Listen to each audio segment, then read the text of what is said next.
Welcome. Wait, Dom, you sense that? What? I sense a disturbance in the force.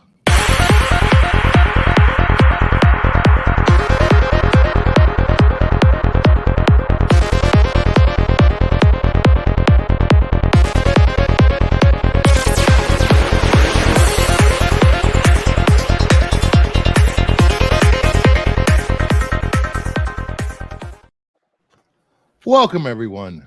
It's that time again. Monday Madness. Me and the nerds. We got Lopez. We got Sticks Boy. We got Dolph Dom, Josh International Comics, and first timer Dial from Dial's channel and Movie Madness Entertainment.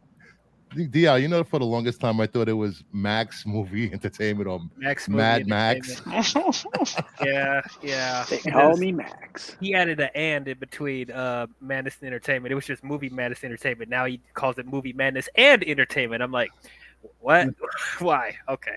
Lopez is LARPing as Raven again. Hey, Joe. Sir. Yes, sir. Yeah, I found out that Max used to call the channel Geek and Gamers Entertainment or something. A long time ago. Yeah. He was trying to parody Geeks and Gamers. Yeah. Oh, that was before I started watching. How bad was it, DL? I mean, it was a little bit before I discovered him, so I wasn't there for that era. Yeah, I went back and watched some of his videos. I'm just like, what the hell were they thinking back then? That's why they call him Mad Max. Exactly. Hey, Josh, what's going on in the world of smelly international comics? Nothing much, dude. Just chilling. Oh, how was that auction you were watching last week? The international auction, it was freaking amazing. It was crazy. What was the highest book that was sold? It was the Brazilian, so it was like a newspaper size Brazilian Superman, and the back cover was Action Comics 1. I forget what stories were inside of it, but it sold for over $9,000. For freaking newspaper size comic? I'm telling you. Yeah. That's another thing. Everything sells. Everything. What year was it printed?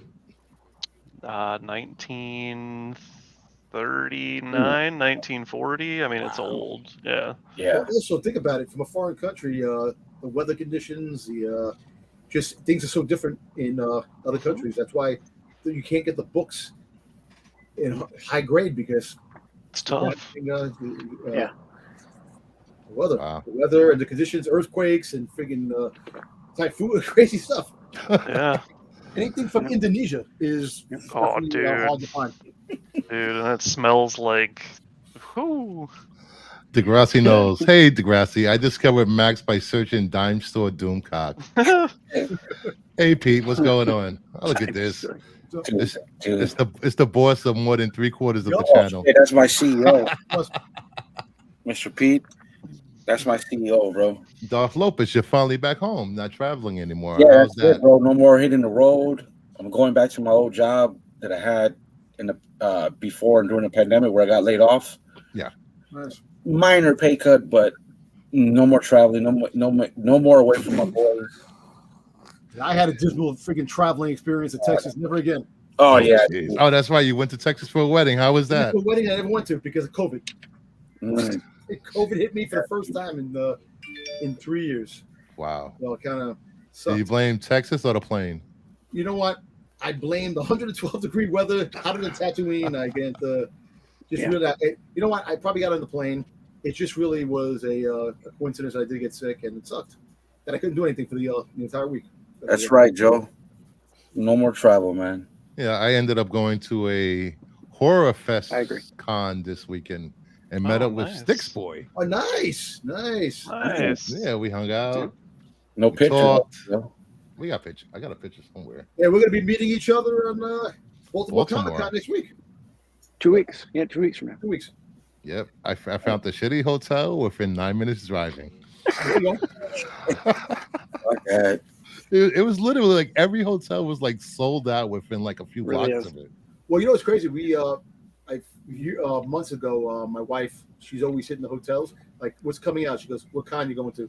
And she'll check the hotels, and and book the hotels before anything. Oh So wow. we got this hotel that's really, I guess, right down the block from the thing, and she got it was, and now it's sold out. She's like, everything is sold out in the rooms. The rooms are more expensive than what we got them. I said, of course, it's Yeah. 2 weeks. It's Wow. Hey, Daniel Martin, Yo, Brucifer, DL, and the panel. Ryan Gray, what's up, fellas? AOL, AOA, follow Sticks Boy on IG. Thank you, AOA. Yeah, anybody got any pickups this week? I showed them already. well, I don't know if you. I got a couple of things that came that I I haven't. don't have them up here yet. Oh, we get a Domtober opening. Yes, I got one. Oh, yeah. I actually don't even know what this is. So it could be one or two things: a couple of Marvel books that I got, or my Mike Mayhew. Mike Mayhew's first appearance of Cobb Vanth, issue 1 of Mando. So I don't know. We're gonna see what this is. I have no idea what this is. Wait a minute. Wait, actually, no. Is that Boba Soda behind you? Yes, it is. All the different. I've never noticed that till now. Yeah, I'm missing 2 regular pieces, and then they got the artist proofs that are very expensive that eventually I'm gonna try to get. Nice. Yeah, the Boba Wall. The wall of Boba. The Wall of Boba. Let me see. Nope. You know what this is? Well, it's going to be a censored book because Uh-oh. Nemesis Prime, my boy Nemesis, he give me some books that I have to definitely I got to pay him for because he held on to him for a long time, and he actually sent them to me. And a couple of these covers are very risque, so I'm going to cover certain things. My Dr. Afra. I got to cover the main Yes. part, which I don't know. I don't want to get censored over here because but Channel taken down. yeah, exactly. I got that. There's a couple of books in here. There's like I think a metal cover and a relic. So Oh, I love metal got covers. this one too that he sent me. I know it's the same one. I don't It's know. funny. The various covers have different amounts of That's- clothes on. So that's his podcast right there. Well, it's like a strip tease. You look at one, Yeah, then yeah. you go to the next I book, and then think you should have went the other way. So I know we got. I had to cover up the Yeah. the nudies, which So you have Okay. another one. I think this is the metal cover. I think and this is the another one, and then last but not least, this is like the full blown cover. But here, you can see that she has no nothing underneath there, but Yeah. the cover at the top. So with my Dr. Afra books that I've been waiting that he was holding on for a long time, and he sent them to me. He didn't want to damage them, so hey, How many Boba Fett covers like that you have? you know what is funny? The funniest thing, I actually don't have. Here's his stickers. First of all, Oh, His nice. front. There you go, and then that's his podcast. So shout out to check it out. He got some good stuff on there. He's a good dude. Yeah, I don't have. You know what? I never picked up the Boba Fett covers that that had the girls on them. I just never because those things are expensive. They like I think there's one the one that Boba Fett on the Throne. Yeah. Female that goes for like $300. You know, you get them graded. They're like $400. It's a lot of money. But if you know me, eventually I will. Yeah, I know. Oh, I got a few comics to show off. I found a newsstand of DC versus Marvel. Nice. Ooh. Hey, somebody was just talking about that. Oh, really? Somebody was just talking about that on Ooh, on nice YouTube. find. I guess our boss, me, Sticks, and Lopez's boss. Ah, The CEO, the chairman of the board. I'm just a part timer here, Yep. and I found a second printing Freelancer. of Oh, Justice League nice. Dark. Just like Doc. Oh, that's nice. That's a new stand too, right? No, it's direct, just second printing. And then yes, at the con, the horror con, I picked up Ripley's Believe It or Not, Nice. Goki, Nice. and then I picked up another Ripley's Believe It or Not. Some freaking amazing covers. Mm-hmm. Those Golgi Horror books are great. And I got a Boris Karloff, Tales of Mystery from Gold Key. Nice. I like that one. That was a good one. Yeah. That's nice. Those Gold Key books are really cool.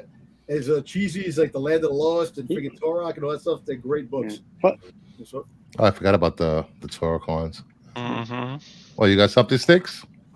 I'll show mine later. I'll go down and get my stuff. Oh, I okay. didn't bring it. I didn't bring it up. Oops, I should have. I forgot about Oh, never prepared. Never prepared. No. Too much time on my hands, man. I think this is actually inspired by our boss, our chairman of the board. I think that's where I saw it. What was that? Ultimate Avengers. It's a variant. I got it for like $6 on eBay. Oh, Oh yeah, I got. I like that. Yeah. Yeah, and I didn't even know they had a second print. I like the skull in the background of that book, the other one, the first one. Yeah, The way the skull is like Is that a silver foil? I've never seen it. Yeah. Okay. Yeah. it was cheap because it's got fine ticks, but and then I didn't know that they had a Punisher #1 of the Rosenberg run, which was really fucking good, really violent. Second printing of that. I also saw that on the chairman of the board show. So The chairman of the board. yeah, Chairman of the board, HR, CEO. no, he's never been HR. He's the chairman of the board. He's the boss. He who walks behind the rose. What I got for you, AOA, anytime. Ah, Anytime, bro. we just lost half the viewers. All right, let's get started with the news here. Yeah. I think we're ready for Yeah. the news.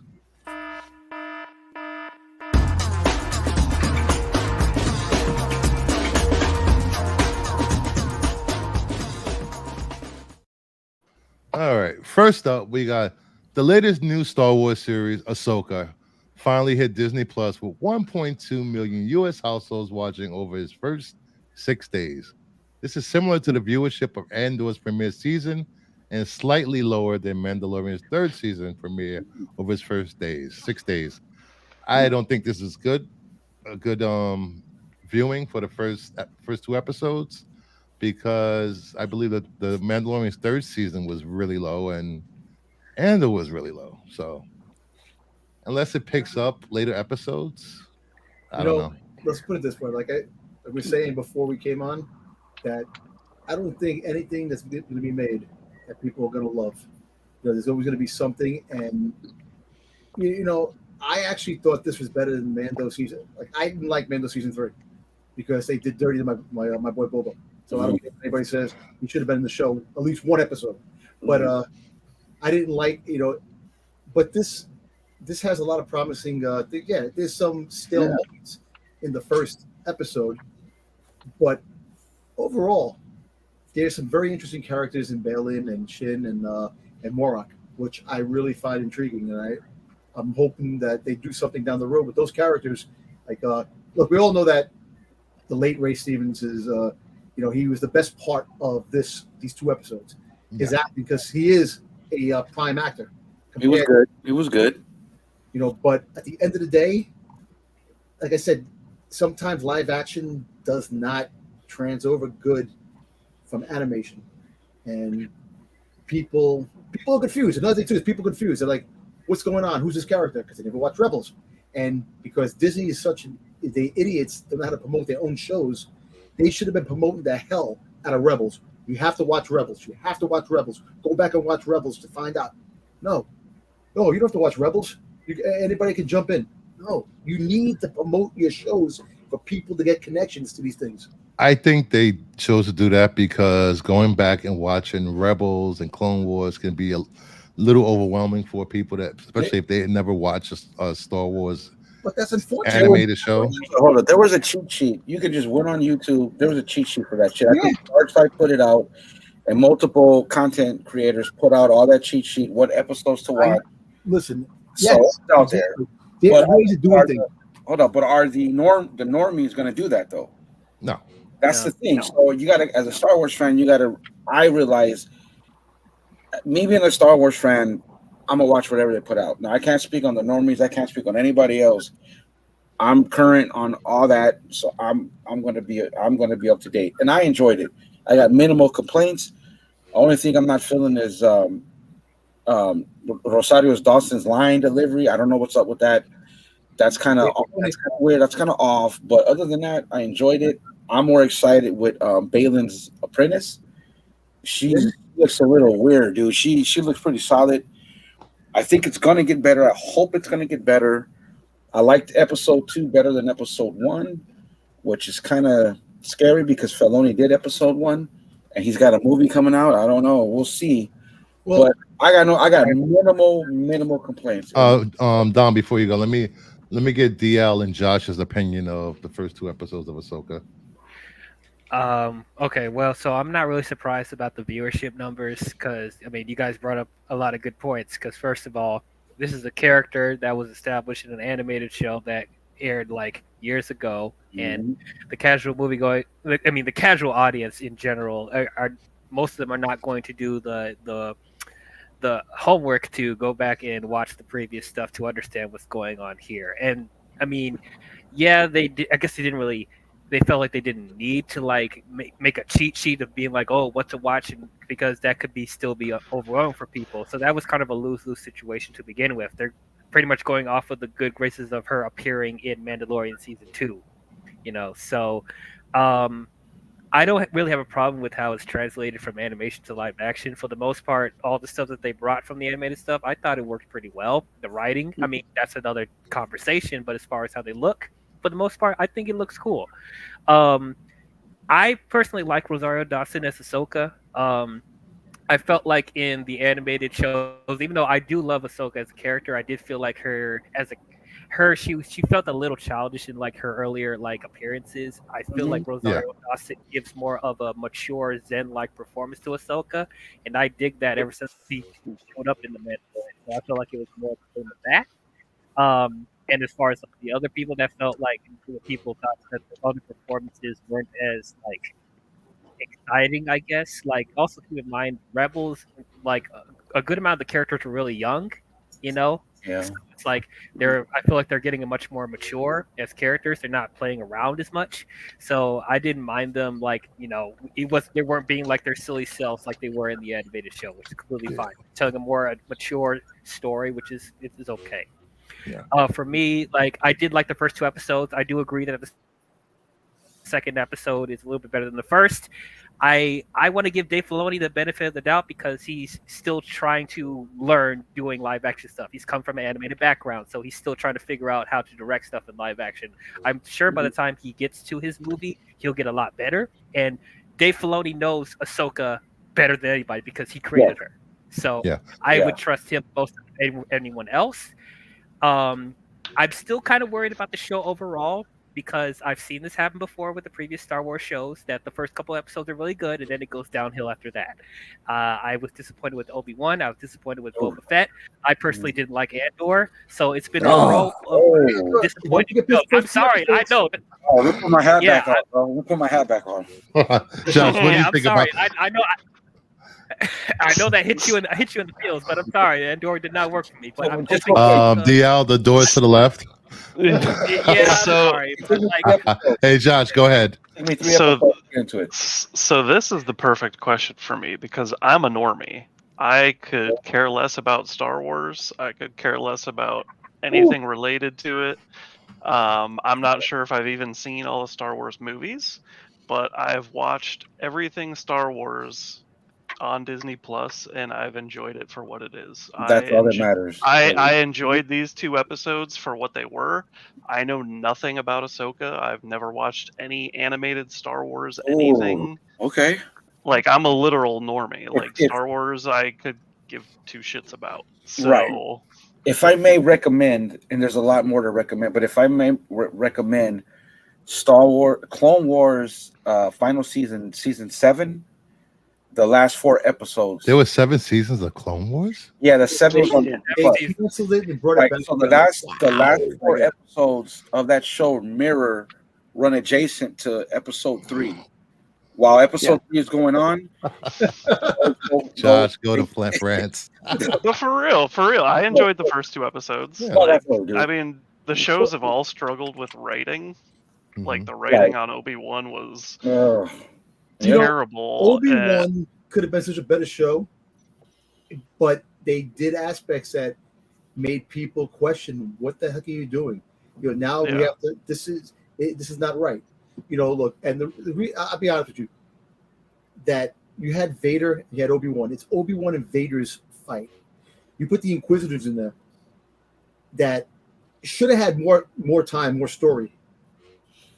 And then you made Reva smarter than Obi-Wan, smarter than Darth Vader, to know what Obi-Wan was doing. And she could have been a great character too, but her dialogue and story sucked. And Do you think they're going to bring her back? No. Hell, No. You know what? They're bringing Ray. Yeah. Ray is coming back from the sequel. Hold on. They ruined that character. They ruined it, but was Well, with good writing, you could rehabilitate any character. no, you could. True. And they have to do the right story. I don't see her coming back. If they No, do with not the at all. story, which I don't understand when it comes to start with Disney. There's so many ideas that they could do to get people excited, but they choose not to do things. You have great characters like the Knights of Ren, for instance. The Knights of Ren. To me, I like the Knights of Ren from the sequel trilogy. but There's so much story you could put out. You could make a story with the Knights of Ren. Don, we didn't get anything with the Knights of Ren. Don, they were posing in episode 9. They were just standing on a. Just Boba Fett. Boba Fett was doing the same thing in the movies, and they gave him a show, and they brought him to life, and they did it wrong. But the fact is that Disney doesn't know what they want to do and how to do things. There's so You know what? For Oh. you super Star Wars fans, What? what you need is patience. No, You need patience. Tools, patience, man. Tools. I disagree. Well, I've been waiting for let the I- writers fucking write 40 a years. strike. They got a plan. It'll happen. No, Where's the plan? Where's the plan? Look, dude, it's like They're working on it. Right. All right, We're you know working what? on it. Okay. You wanna hear some- Can I say one thing really quick? Yeah, Yeah. go ahead. Like on Sunday, I always tell the guys on Sunday that they dropped the ball on a certain thing. You see the whole Clone Wars cartoon, they could have made a cartoon with Luke Skywalker, Han Solo, Leia, the droids moving forward after Return of the Jedi and have an animated series. That would have worked. People would have embraced it, just like the Clone Wars. You could have had new adventures. You could have had all these things with the original characters, and people would have came back and watched. Let me ask you a question. Well, Weren't they- there two animated Star Wars shows, Yeah. Droids and Ewoks? Yeah, but that was in the 80s. That was Yeah, I'm just saying. I It think, was the different. only reason we didn't get like an animated continuation with the original characters because George Lucas considered Return of the Jedi to be the end of that story. I So know. they didn't do anything after that. But Disney was looking to make money. They could have brought it back. And I They found could out have. one thing. I found out one thing. Anything from the original trilogy that they make, Lucas still gets residuals from. They did not want to give Lucas any more money. That's another reason. And they want to make their own stuff. Yeah. Their stuff failed. it was out there that they wanted to move on. They wanted to do their own thing, and they just didn't execute it properly. That's why we never got the Holy Trinity all together in one scene.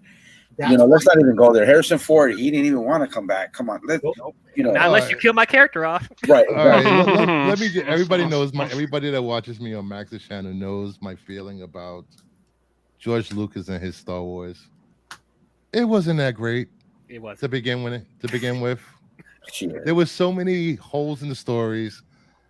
He messed up his own continuum with when he remade the original trilogy in the 90s. Yeah, He changed so much. I could agree with that. Yeah, I know you do, so do I. And the story didn't get any better. So No, it Well, didn't. listen, you know what? But he did it. The reason why things happened, like people could say, how come he didn't make anything after Return of the Jedi? He went through a nasty divorce. After the divorce, it took so long to make something else. He didn't want to pay his ex-wife money. That's why he didn't do anything. And all the 90s stuff that came out, all the legends, wasn't on the banner. And you know what? When you really go back, and Degrassi said Lucas doesn't get residuals. yeah, he gets if they bring back original trilogy characters, he Mhm. gets something.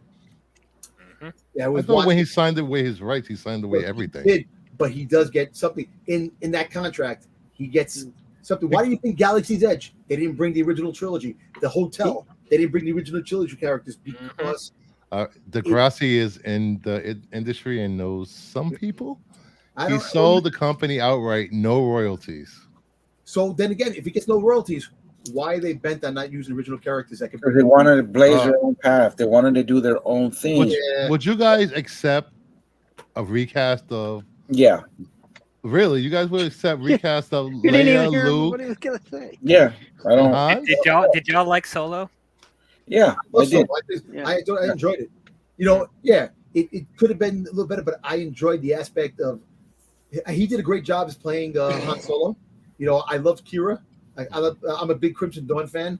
You know, and it was exciting when Darth Maul came back. Spoilers! Oh my God, it was a whole grave of Darth Maul. Now, capitalize off that. Mhm. Kira, come meet me on Dathomir. We're going to be working closer together. Where is that story? Where is that Darth Maul story? And when you seen Rebels, when he was left on Malachar after he left, and when Ezra found him, there's that whole story right there. Capitalize off it. Well, Where the is that movie didn't bomb. That's the first Star Wars movie that bombed. Yeah. Yeah. Well, hey, so much for your what do you call that? The storyboard group, which I never believed in. None of that shit. All right, we're gonna have Sticks give his opinion, and then we're gonna move on to the next story. Yeah. Star Wars talk gives me headaches. Yeah, no. Star Wars gives me headaches. Star Wars fans give me headaches. I will say this.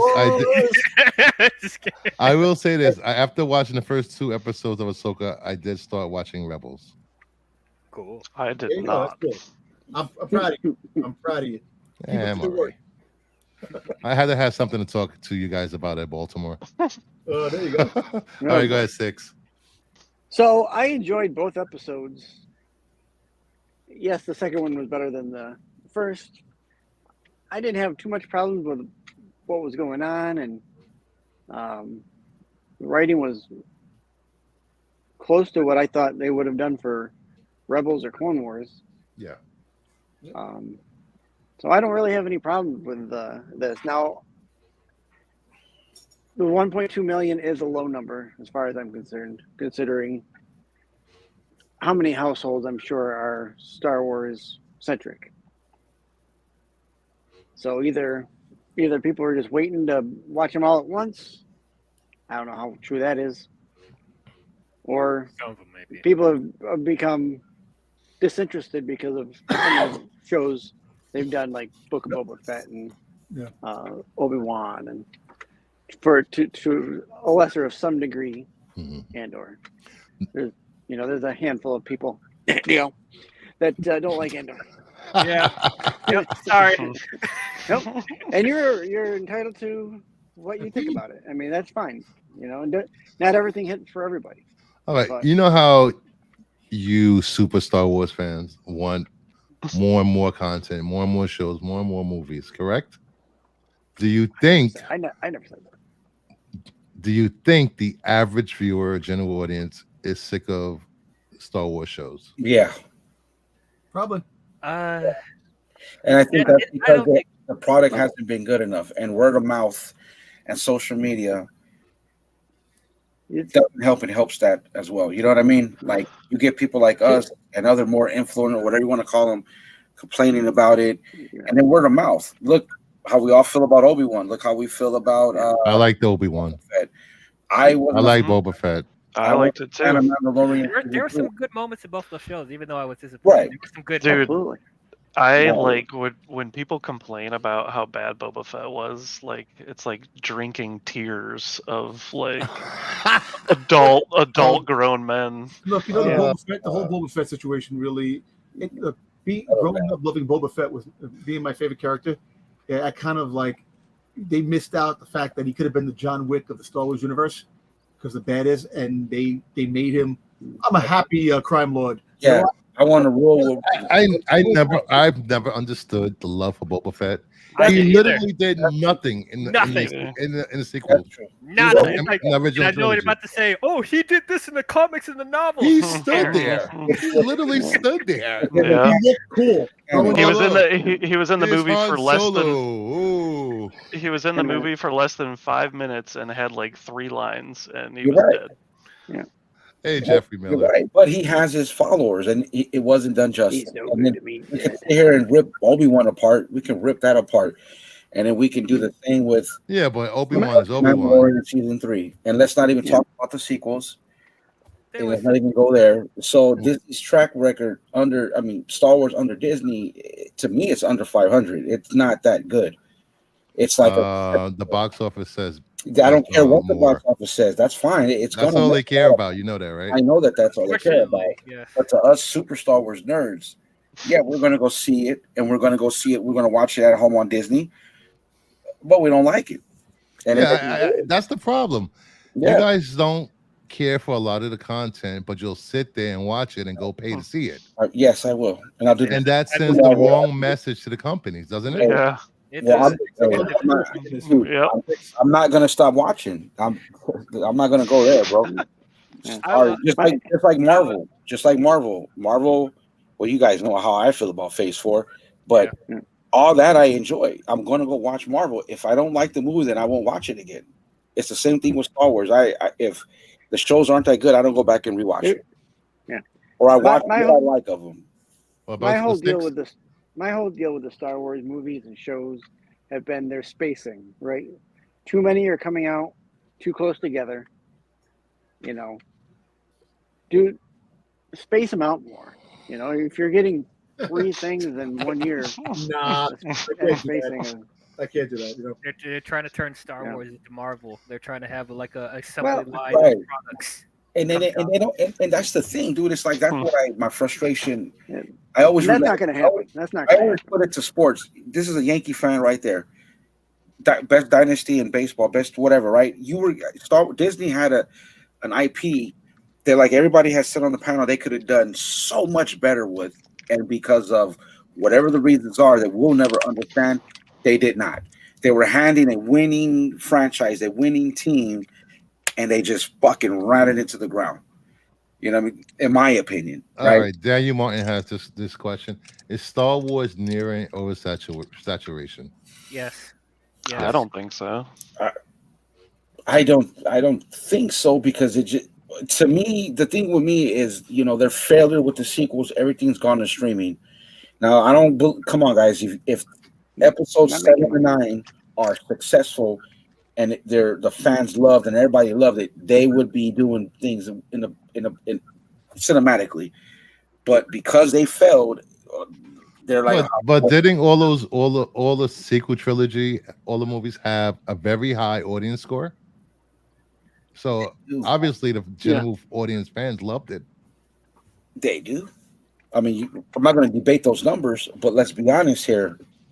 It's a lot of people did not like the movies, and each movie made less money. And word of mouth, it can help, and it can hold the movie back. We all know most Star Wars fans know those movies. We didn't like those movies, right? Maybe Episode 7, and I know a lot of people of 8. Generally speaking, nobody really liked 9. I like that. I actually like 9. Yeah. There you go. You can't even take my opinion seriously anymore. I don't like Andor, but I like the Rise of Skywalker. So DL is in a conflict over there. I go prove that you can do a mature Star Wars, and you don't need to have lightsabers, and you don't need to have fucking space battles. And I didn't even hate The Last Jedi. I thought it was fine. It was fine. I love The Force Awakens. So I enjoyed The Force Awakens. Well, look, I'm gonna be honest with you. Out of the 3 movies, The Last Jedi, I enjoyed that better than that. As much as I didn't like them, The Last Jedi was better out of the 3 movies, in my opinion, because it was different. It was well made. It was a great motion picture. Cinematically, it looked great, but fuck that movie, Star Wars for me. Regardless of the fact of what we get, this is the reality of Star Wars we're going to be getting. You're going to love them, hate them, whatever the situation is. For the normies, for the casual person, the Star Wars fan, with that nostalgia feel that we got growing up watching the original trilogy, we'll never have that ever again. Whatever we get, some people say just enjoy what we're getting. Yeah, you know what? We didn't have Star Wars for a very long time, and we got a lot of Star Wars now, which it's great. But story, they need to concentrate on story. If they do better stories, you could put anything in the show, and people are like, "Oh my God, this is great." Story, the writing, all these writers are on strike. Hopefully, they do get their jobs back, and they come back, and they become the realization we have to do better. Well, if you go from 10 writers to a show to 3, and you're getting paid less money, I will put out crappy content too. Yeah. That's true too. Honestly, why is overworked. there 10 writers on the show? That's not good. Why is there 10 writers? Right. For the good shows there were. Which ones? Cheers. I mean, because I don't know. SNL. SNL. Okay. Well, Buffy. that's a different thing. Okay, Buffy. Yeah. Okay. 10 writers. So for me, like for that oversaturated thing, like I'm oversaturated with Marvel. Like I don't think Star Wars is nowhere near. I mean, maybe in like another 5-6 years, but like, I mean, I'm over a decade of Marvel movies we've had, especially since they're not getting any better. So, I mean, yeah, that's a serious problem. That's a serious problem. Post Endgame, like it's just a mess. I'm gonna be honest. There's some good stuff in the middle of that mess, but like it definitely wasn't like hitting consistently. Like Hey, Anthony. especially in phase 3, it was billion dollar, 90%, 80, 70, 80, 90. Yep. It's not that anymore. Listen, that feeling that I had for Endgame is the same type of feeling I had for Star Wars. Right. Oh, Infinity War for me. When Infinity War came out, man, that was fantastic. And then at the end, when the heroes lost, wait that year. That year was like the longest year waiting for that second part to come out. And, anticipation. I didn't want to see spoilers. I didn't see anything. Where do you go after Endgame, though? So I mean, they tried. A lot of you guys didn't like it. I did. I understood what they were trying to do, introduce new characters. We had the pandemic. They put it on streaming. They wanted to get Disney Plus up. A lot of those characters didn't hit. I understand, but dude, they lost Iron Man, Captain America, Black Widow, and whoever else I can't think of. Where were you going to go after Endgame? I mean, we can't wait 10 years for Fantastic Four. Exactly. They tried. You guys didn't like it. I get it. Me, you know how I feel about Phase 4. Enjoyed it very well because I understood what they were trying to do. They had to introduce new characters. Maybe they didn't, deliver on that for most people. And, it is what it is. I mean, they had how many bad Marvel movies were before Phase 4? 3, 4? Well, listen, people had a lot. I mean, are you counting the non-MCU movies? Iron Man, no, MCU. What, Iron Man 2 and 3? I think, right? And Iron Man 2 and 3, Thor 1 and 2. Oh, you might have. Well, I think people enjoy Thor. The first Thor was really good. Yeah. Listen, Captain America, First Avenger. That was good. It was good, but it wasn't great. It could have been better. Listen, Winter Soldier. I love Winter Soldier. That's my Winter Soldier. I think it could have been better. Winter Soldier and Civil War was just meh. It was because the story, they just put all the heroes in there. It wasn't the same thing. Yeah. That's the problem. It wasn't the same thing as the comic, and that's what everyone throws their arms up about. See, that's the thing. We can't. I don't know. I understand Marvel, even though I love Star Wars. I don't know what I love more. But Marvel just did it better because come on, guys, we knew we weren't going to get the Civil War from the comics. They couldn't do that. What they did was the next best thing for them. I thought it was great. We weren't going to get the Civil War from the comics, bro. Come on, you know what I mean? All right. We Where's my X-Men and Fantastic Four? 2027. God damn it! All right, let's move on. We'll be here all night talking about Disney and Marvel and Star Wars and. A reminder, I got a little info from Anthony Beltry.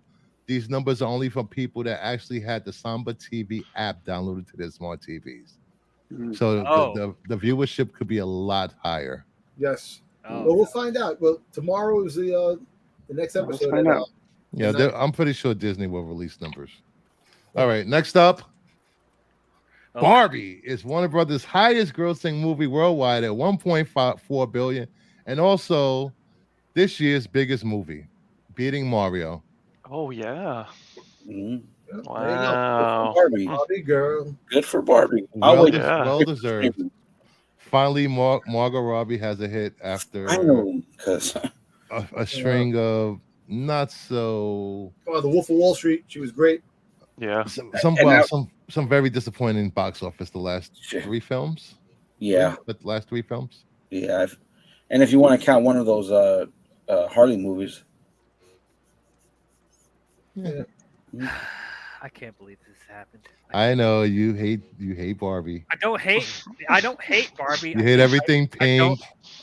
I actually like Pink, but like I didn't like this movie. Me too. I don't understand why people love it. I mean, if you do generally like it, that's great. But like I didn't expect for people to love it this much. Like Me it's neither. an average film at best. Like I don't know. I man. thought it was gonna flop myself, but I wasn't rooting against it. I just thought it would flop. So good for her, man. Good for her. She needed her. Past Harry Potter. Like I can't even wrap my mind around that. Like I believe that. Well, you know what it is. Potter. It's not my generation, so This movie. I mean- regardless of how you feel What about you it, mean? like, Harry Potter's not your generation. Are we I mean, saying Harry- Lopez? as a Harry movie, Pot- yeah, the books. The books. I mean, are- okay, Harry Potter is Books. huge. You were alive but, when those like books it's came a out. But you're- cultural phenomenon. Like Barbie. but Barbie's not. I mean, has it really been in the pop culture relevance as it of does- late? Like, Doesn't have to. She holds weight, bro. She holds weight. Dude, Barbie Barbie's is been around always- forever. For the longest time, Barbie was the only doll parents would buy their daughters Right. and So- and some sons. How come And you're not even when seeing they the pregnant buy Barbie? alternate dolls, they call them Barbies. Out of all the Barbies, how come you never seen a pregnant Barbie? You have. No. A prison, Yeah, a it prison was- Barbie. They did a pregnant What? Barbie. Well, if Oh, they pregnant did, well, Yeah, They it did. didn't go over well back well, the whole then. thing is that It was Ken was controversial in the That's 70s the and joke. early 80s. She was in the movie. Well, let's put it this way: the reason why this movie did good, it was a fun movie. People laughed, and people want fun movies. Yeah. And the whole Yeah, Barbie-Heimer thing, the whole Oppenheimer and Barbie connection, kind of Mhm. like drew people really found that connection. The way they did that really cool, and they Yeah, watched because there's both. no way in hell Oppenheimer would have made this much money without Barbie. you think Barbie contributed to Oppenheimer's box office? Yes, because people did the whole Barbenheimer thing. They went to go Barbenheimer. see Barbie and went to see Oppenheimer the same day. Look, I'm not even a huge Nolan fan, but like it's Christopher Nolan. Like, don't you think he would make? Yeah, but by it's a himself? 3-hour movie about the atomic bomb, and they're talking for 3 hours. Y'all sat through a 2-hour and 45-minute Dark Knight Rises and Interstellar. Like, I don't even want to hear that. I didn't Like, see Interstellar. It's A lot pretty of good. people I did. liked it. I enjoyed it. I did. It's really good. And I like The Dark Knight Rises myself. I'm glad for this movie. Glad Who for- on the panel has actually seen this besides me and DL? I still need to see it. I can't even see lie, anything. but I do. But I am gonna watch it, and I probably will enjoy it. Nice. I mean, it's just going to be one of the biggest mysteries in Hollywood for me. I can never like wrap my head around it. But I'm glad for Barbie, and I'm happy for the Barbie fans. That's all I got to say. Yeah, there's always something like that, dude. Like I don't understand why people didn't like Eternals. Well, there's I loved Eternals. Yes, Josh, thank you. Yeah, Yes. I like the second half of Eternal. I like the Eternals. I thought it was a great movie. I like the characters. The chat people don't like it, but I'm glad, dude. I'm gonna wait for streaming. I'll wait for streaming. You should have went yesterday. It was $4. No, man, my kid. I was gonna go. Me and my wife were gonna go see Blue Beetle, but my oldest son. There was some good news with Blue Beetle and Turtles. Turtles saw a 37% week over week rise Sunday because of $4 movies, and Blue Beetle saw a 32% rise. in Nice. sales. My I think Blue Beetle only dropped 48% domestically, and I don't know. It got what 18 million last week international, and this weekend it got 17 million. So that's not a huge drop at all. yeah, So it might have legs. Beetle has legs. Let's hope so. my girlfriend is very sick and tired of me taking her to see Marvel movies, Yeah. and she loved Eternals. So that really says something. Yeah. Nice. All Put a right. wrench in her. Yeah. All right. The death of Arlene Sorkin, original voice of Harley Quinn. Sorkin found fame in Days of Our Lives in the 1980s, where she played the eccentric Calliope Jones, She was college friends with Paul Dini, one of the co-creators of Batman, the animated series, who was partly inspired by her dressing as a jester for a dream sequence in Days of Our Lives. Sorkin was hired as the initial voice actor for Joker's henchwoman, and she would play Harley Quinn for decades across shows, video games, and other projects. It's funny that he was watching Days of Our Lives one day and decided that wait, what happened? Decided that her dress like that would inspire him to create Harley Quinn. Well, it's sad too. Yeah, Mark Hamill's the last one. Yeah. Oh no! Oh no! Yeah. Yeah. Thanks, Dom. Say it ain't so. Thanks, Dom. The Joker's the last one. You know, he got the last laugh. You know, that's what it's. You really think about it. You know, it really sucks because I just saw an interview with Mark Hamill as he auditioned for the Joker when he first did the Joker. Yeah. And I don't like when they do stuff like that because, you know, that it makes you think the way things are. And he's up there in age too. That's another thing. It's sad. I know. You know, and then when they replace these voice actors, it's never the same. Nope. No, Yeah. not even. You guys remember that Batman and Harley Quinn like movie that they did? You could tell the difference there too because it wasn't her either. But man, this makes me want to go back and watch the animated series now. Watch her episode. Yeah. It's such a great show back in the 90s, man. Fuck yeah. You know, Daniel Martin says protect Mark Hamill at all costs. Absolutely. absolutely. I will be destroyed if he's gone, man. You know what's funny? How, you know, everybody, Luke Skywalker, this and that. You know, when he played a lot of characters and he did a lot of voiceover stuff.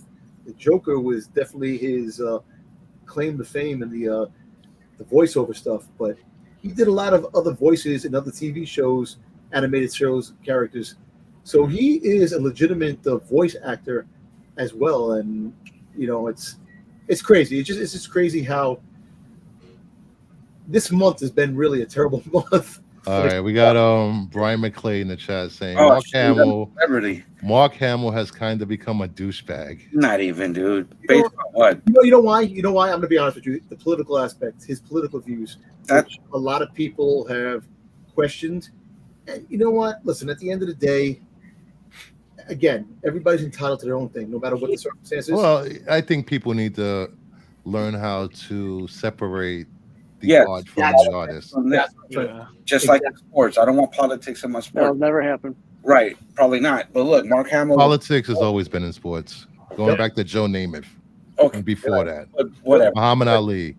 Fine. Fine, but not this era of all that bullshit. But Mark Hamill was the one. Freedom of speech, buddy. Yeah, that's fine. But Mark Hamill was the one guy who said, what they're doing with my character in episode 8, I fundamentally disagree.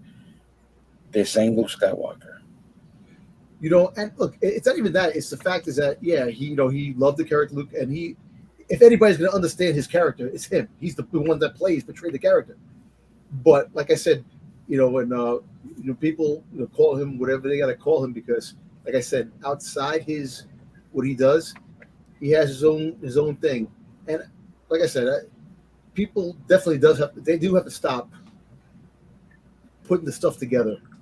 You know, just admire him for the work he has done. Whatever he does outside, that's his own thing. This and that. It just, you know what? Like, everybody can have an opinion. You don't have to be. You don't have to be, the worst person in the world because you have your opinion. But at the same time, it's bad. It's just they mock like that. They mock the guy like that, and God forbid he does pass away. Oh, you know what? He did this. He did that. That's Listen, one of my favorite movies of all time I can watch over and over is The 10 Commandments. I could sit there and watch it all 3 or 4 hours of it nonstop. But I do not agree. I do not agree with Charlton Heston's political views. It's not going to stop me from watching the movie. exactly. Yeah. Like, I'm a Mel Gibson. That's my favorite actor. I was just thinking that too. That's my favorite actor. Dude. Mel Gibson is my guy. Mel Gibson is my guy, and we know what happened with him. And I think Passion of the Christ is a fucking good movie, especially the unrated version, and hey, it is what it is. That's why me personally, I'm able to leave politics out. My Star Wars, my comics, my sports. I don't get too caught up in it. We did not know the politics of any actor, performer, athlete Yep. Yeah. growing up Nope. until the internet. Yes. So, Yep. And the internet magnifies things more. They make it worse than what it actually is. and Right. half the time you read something, Yep. and then the next day it's like, wait, that wasn't true. Mhm. Right. Oh, rumors. Oh, wait, that whole speech was AI. There you go. Hey. That's why you remain neutral, man. Like Ice Cube. Ice Cube remains neutral with that political shit, dude. That's how you do it. Yeah, it's just become more difficult for people to Christopher loves the 10 Commandments. WTF? I'm calling the cops. Hey, when I tell you my second favorite movie is Red River. Yep. Then my third is Shane. I All mean, right, next up, rumors. Dom's favorite word. Avengers, the Kang Dynasty, and Secret Wars lose their writers. For a scooper, My Time to Shine, hello, DL's favorite scooper, who has a track Wait, record of correct who is this? predictions when it comes to the Marvel Cinematic Universe. Jeff Loveless is no longer attached to pen the script of Kang Dynasty, and Michael Waldron has allegedly been removed from Secret Wars, while fellow scooper Casey Walsh, you know who Casey is, confirmed that they heard similar things. Neither Disney nor Marvel Studios has confirmed the claim, so a grain of salt is recommended. Isn't this the writer of She-Hulk? Yeah, I think. And Jeff- one of them was Ant-Man, Quantumania, Oh, and no. one of them was Hey, Fedora.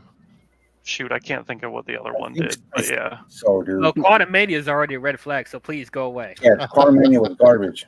Yeah, I enjoy She-Hulk. I don't care. I enjoy They- She-Hulk. I don't give a fuck. I don't know. I enjoyed She-Hulk. I like moments in She-Hulk, but like as far as trusting this writer to tell a Kang Dynasty / Secret Wars storyline, no. Yeah, I had a lot more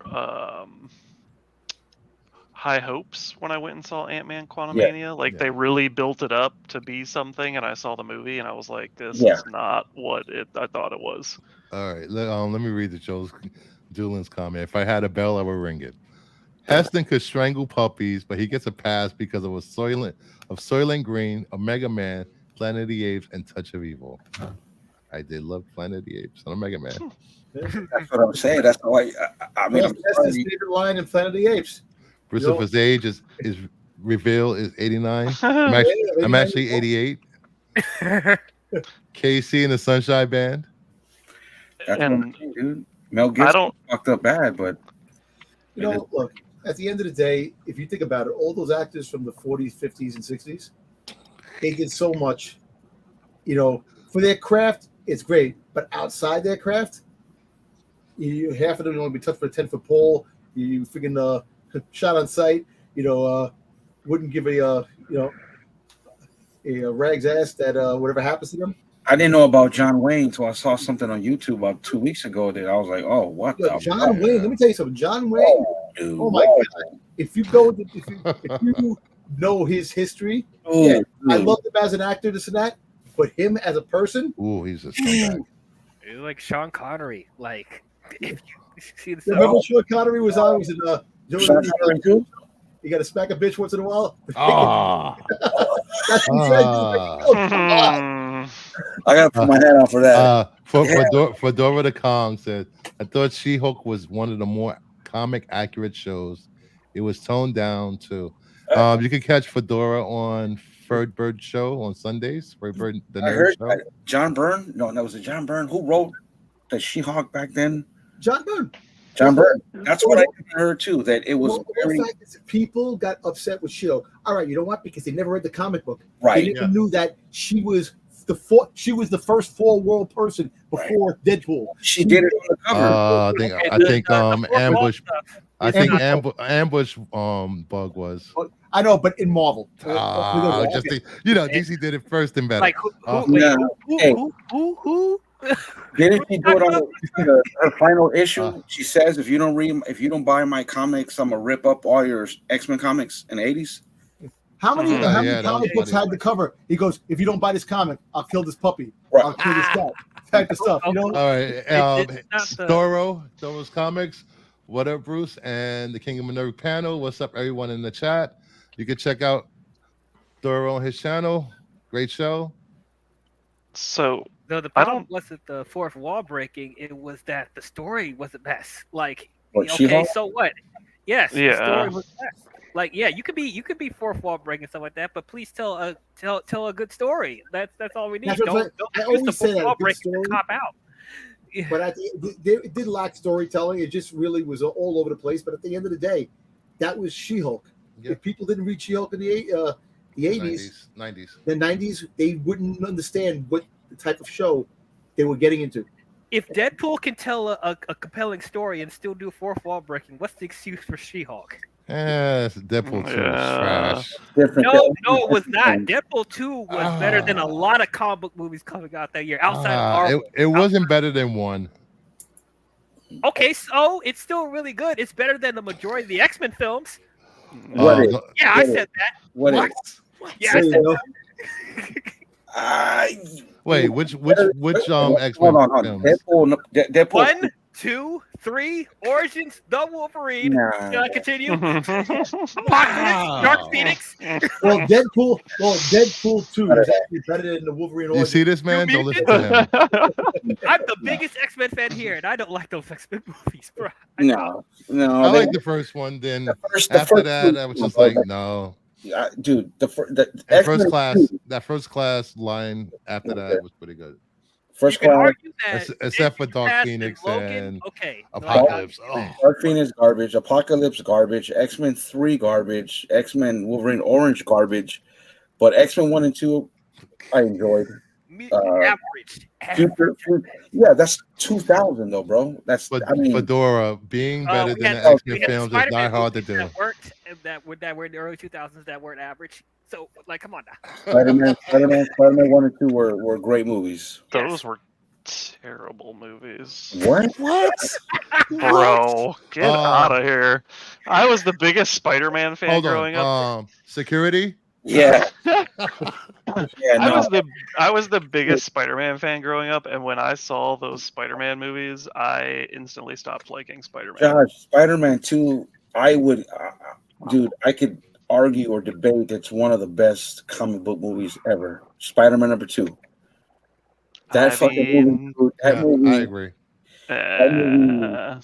and that's why I enjoy X-Men so much. It wasn't that it was a great film; it was just that it showed us it can be done. You know what's funny? Done. Right? People X-Men make 2 had. Hold on. X-Men number 1 has probably one of the best comic book movie openings. What Magneto in a concentration camp set the tone of the movie, set the tone for Magneto. But Listen, can I tell you something? Yes, The they people- put all their resources on Wolverine, Professor X, and Magneto. Everyone else feels like secondary characters. I would agree with you. All right, this is why I'm friends with Fedora. I thought She-Hulk was like a superhero, Sex and the City, and Gossip Girl, which Yeah. are shows All that I right. enjoyed. There you go. Hey, All right. And I watched both those shows. Yeah. Thank you very much. Yeah, because everybody got mad that when you go to Spider-Man, people didn't like the Spider-Man films. Remember, Spider-Man had a TV show in the 70s. Look at that. And you tell me if the movies aren't better than the TV show back in the 70s. Anything's better than that. Anthony Beltran says Amazing Spider-Man is better than the Ooh. yeah. That's I'll a. take. I'll agree that he's a better Spider-Man than Toby.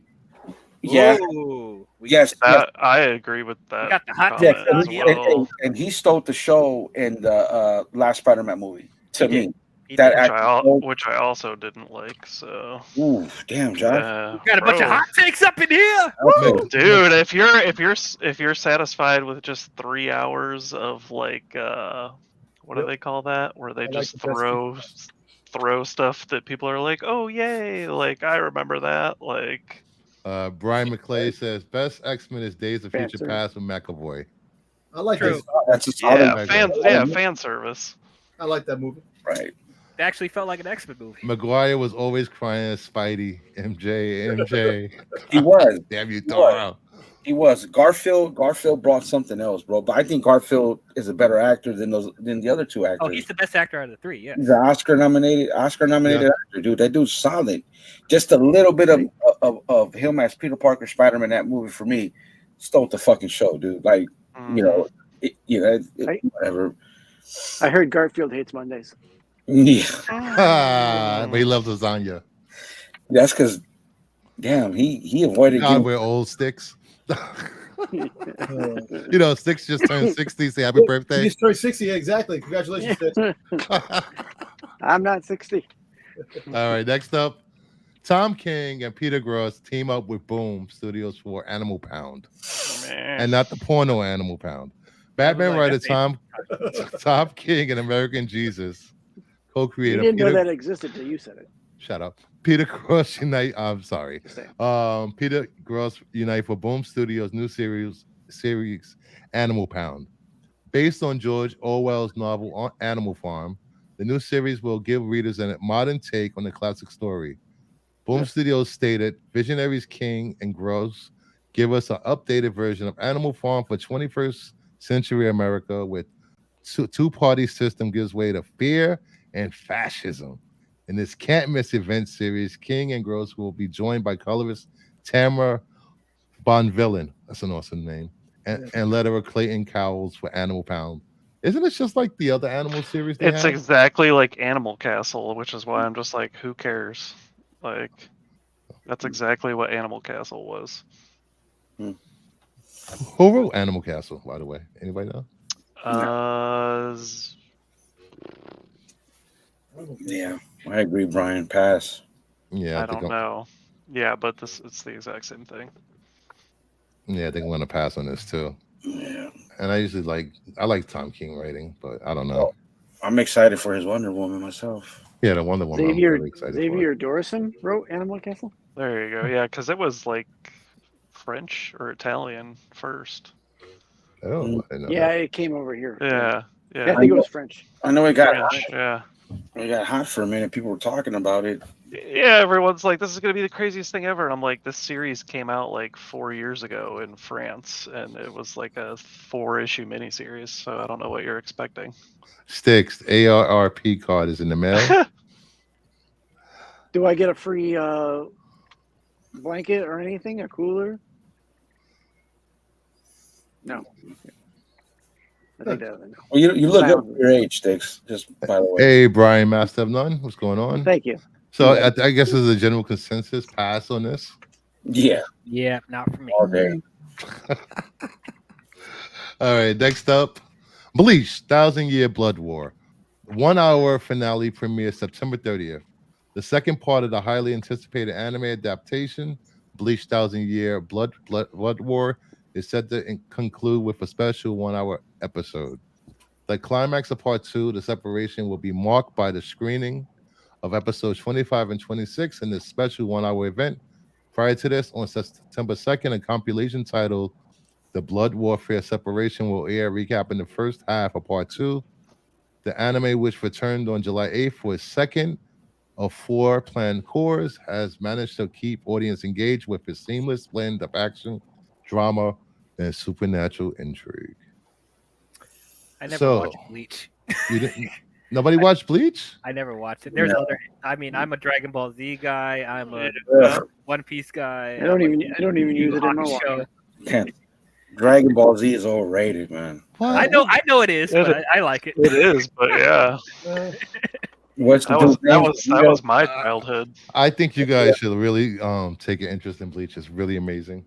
If you can find a guide that tells you how to skip fillers, there's a lot of fillers for this show.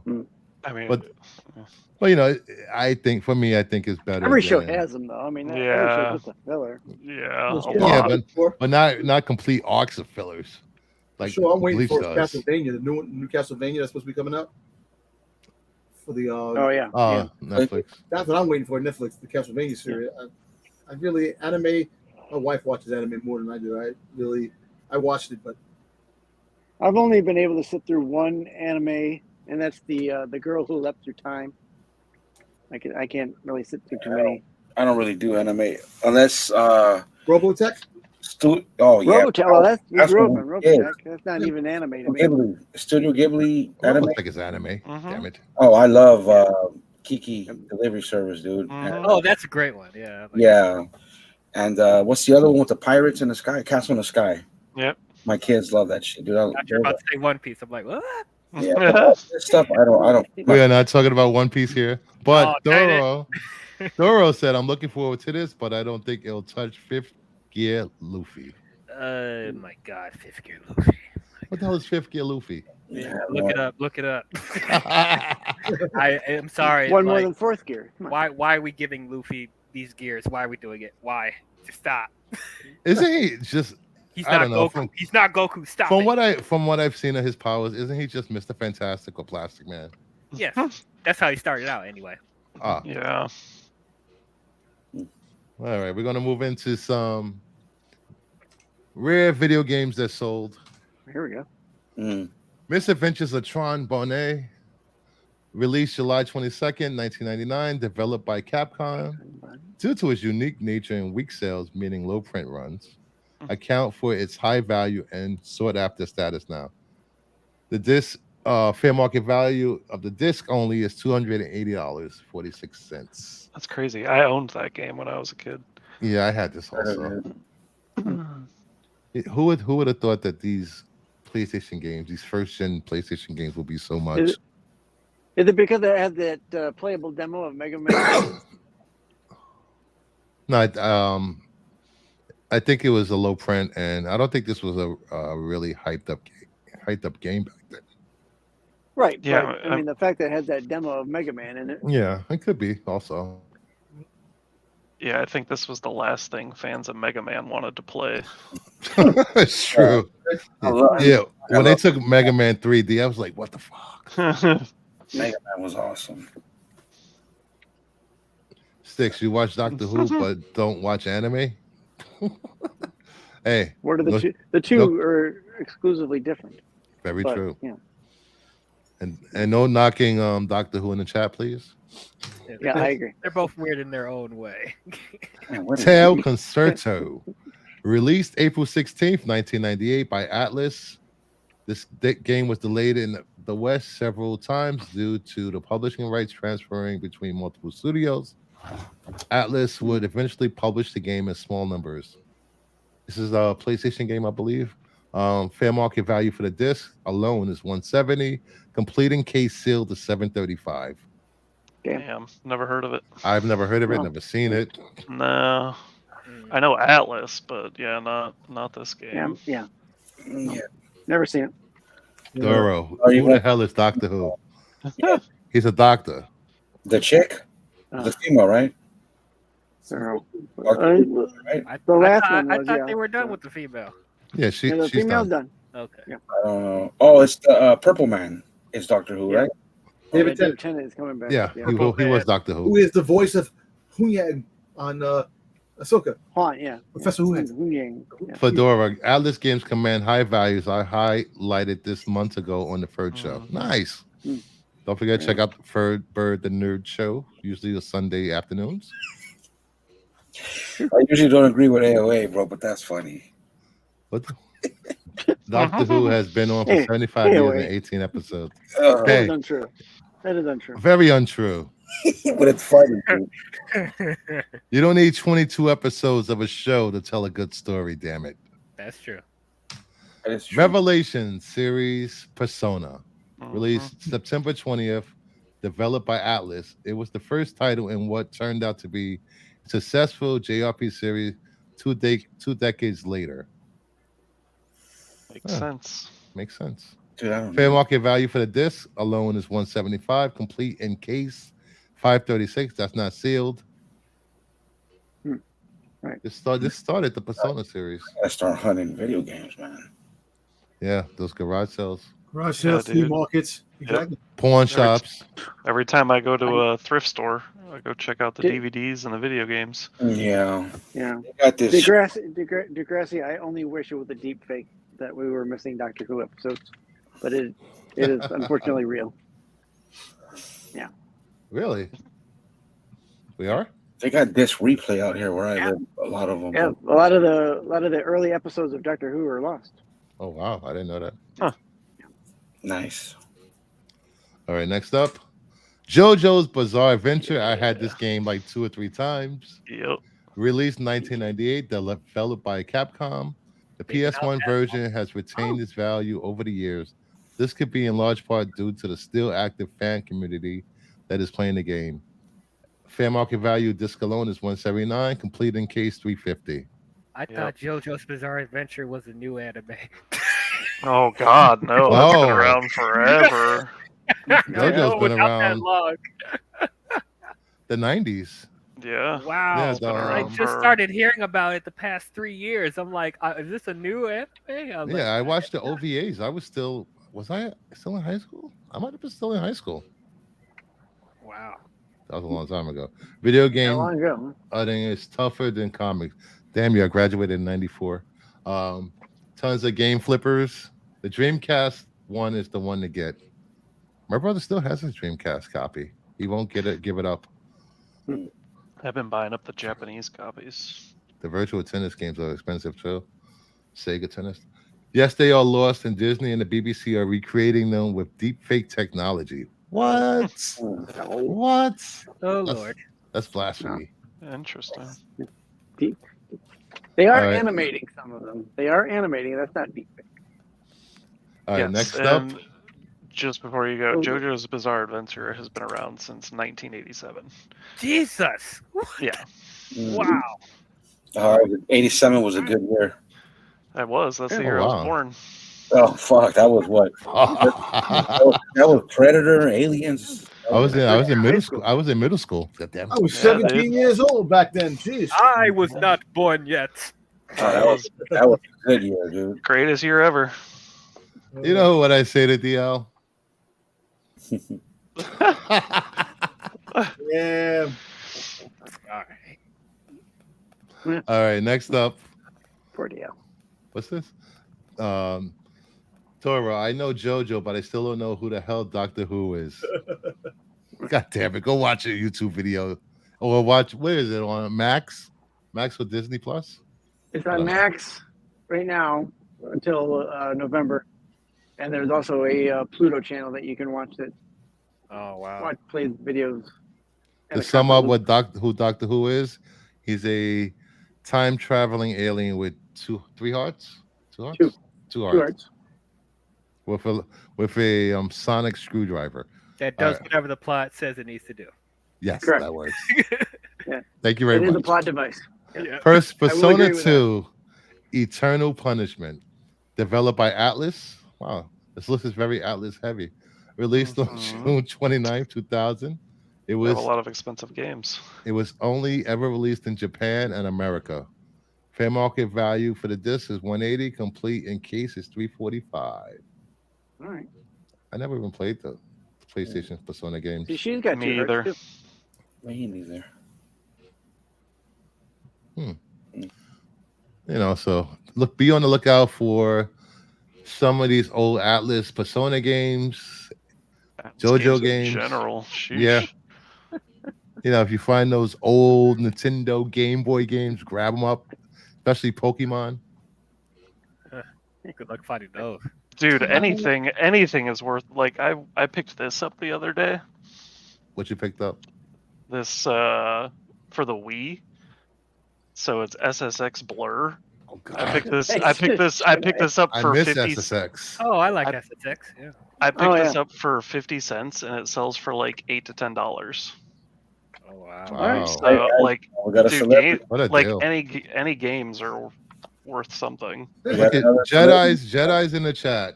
Doctor Who is more effective than Have a NyQuil. Wow. We got a celebrity. Wow. Lord of Brooklyn. Sticks filed for Social Security back in 87. Man, 87 was a good Wow. Ooh. I might have started Wow. paying into Social Security Wow. and then claiming Social Security. Wow. Damn. Wow. I'm just getting Wow. hit hard tonight. I You're see, different, I see. Just give me original games. Like I was saying last night, Dig Dug. You know, freaking Mr. Duke. Hey, Doug. Mr. Duke Castle, Millipede, Miss Pac-Man, Yeah. Dragon's Lair, Full Bump, position. bump and jump, and not the porno. Congo bomber. There you go, man. There you go. Jeep. Spider-Man, dude, classic. All right, we're going to move on to the next segment of this great show where everybody's having fun. Please hit the like button. If you're not subscribed, please subscribe and share this video.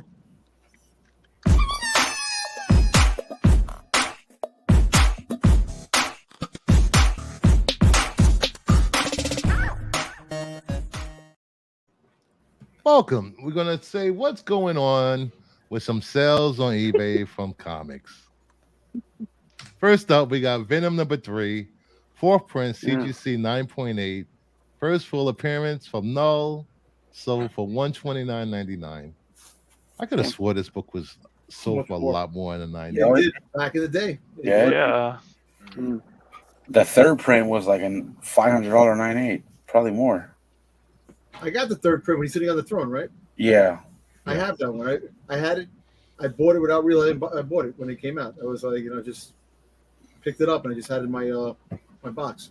I read this wrong. I was reading. I'm like, sex was so much fun on the PS2, but it's actually SSX.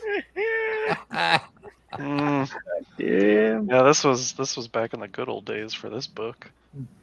The third print with Null sold for $2K. Wow.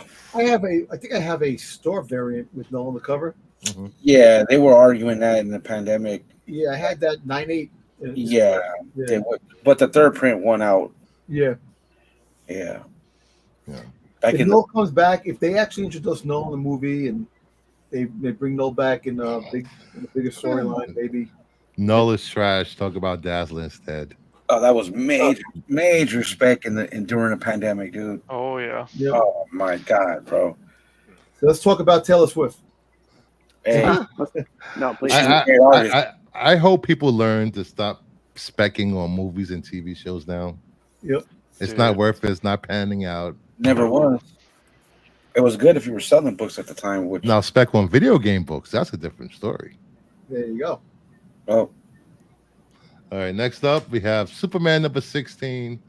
First cover appearance of Lois Lane, $430. Oh God, There was 3 bids. Wow, that's actually cheap. Very cheap. that's cheap. Very cheap. Stig was able to get this off the rack back in the And, day. you know, I think that cover is not that bad. A cleaning, No. you know, I can. Oh, is it ripped at the? It might be ripped on the spine at the bottom. Well, you know, you could fix that wrap around and just press it flat and That's see what happens. That's definitely cheap because that you think about it, that's a major character. You know, Yeah, a major character in comics. You know, Lois Lane. it's true. You know why she gets more love in that cover? It was the cover when they turned to black. The cover that they talk about. Oh She was- God! she- From yeah, Superman's girlfriend Lois. I forgot what issue that is. yeah. But God, That issue gets more recognition and more than anything else. Than I think that's the only one from that run of Lois Lane besides Catwoman that's actually worth something. Yeah. The It's first great. appearance of Silver Age Catwoman. Yeah. This was 1942, I believe. I would have thought this would have sold for much more. Yeah. You know what? It could have probably sold for much more, but sometimes you get those good bids in, and people sleep on it, and you get it for cheaper than what it actually is. I Yeah. guarantee that person who bought that for $430 will press it, fix it, and then sell it for a lot more. Yeah, I would have bought this. Yeah. All right, next up, X-Men 101, CGC 9.6. First appearance of the Phoenix, sold for $21.99. Come on, 95. look how much money that book 95. sold. That book sold, but a 10-cent book, first appearance of freaking goddamn Lois Lane, sold for $230. Oh, I know. it Marvel doesn't sell versus for DC. that. I don't know. It's just think about it. Think about what people, the modern comics compared to the old. That's why that book. I think that book that person got for $430, he got a gold mine. He'll probably make some good cash with that book down the road. Because this is crazy. Well, I like- Lois Lane is too old of a character to get specced on, like these Right. characters are. I And know. that's where that's where all this money is going towards spec. Yeah. But it's still a book to have. You have that. What would you rather have in your collection? If they print that book, the first Lois Lane, Well, first I'm Furious. taking the Lois Lane. Please don't make me choose. Yeah, I mean, I love the Golden Age, so it'd be Lois Lane. For I'm, me. yeah, I'm taking Lois Lane. Don't And make me choose. AOA, New York has the cleanest water in the world. Thank you very much. They do. Yeah, it does. All the chemicals in it are perfect. That's The why lead, it's the good. lead and all this stuff.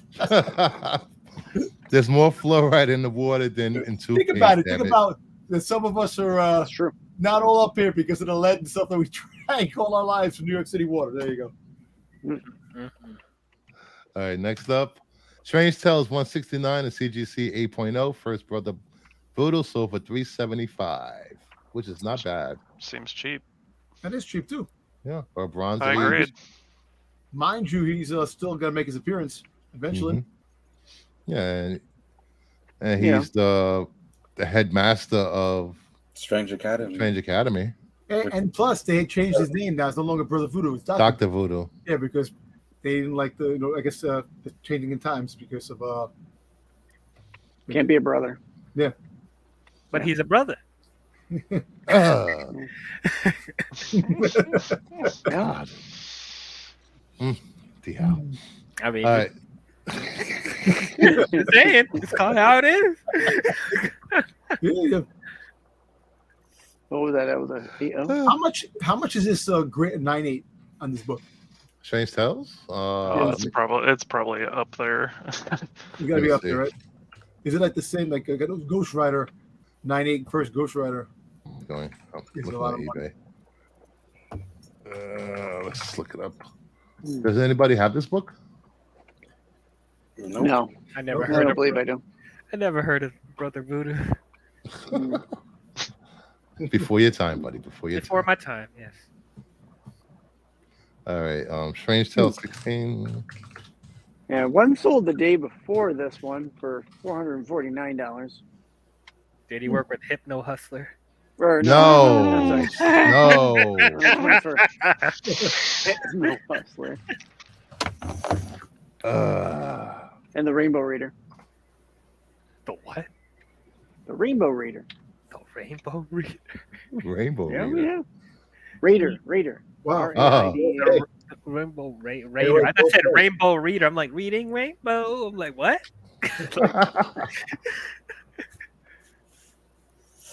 12K. 12K. AOA. Said 12K. A 9.8. Wow. Jeez. Ugh.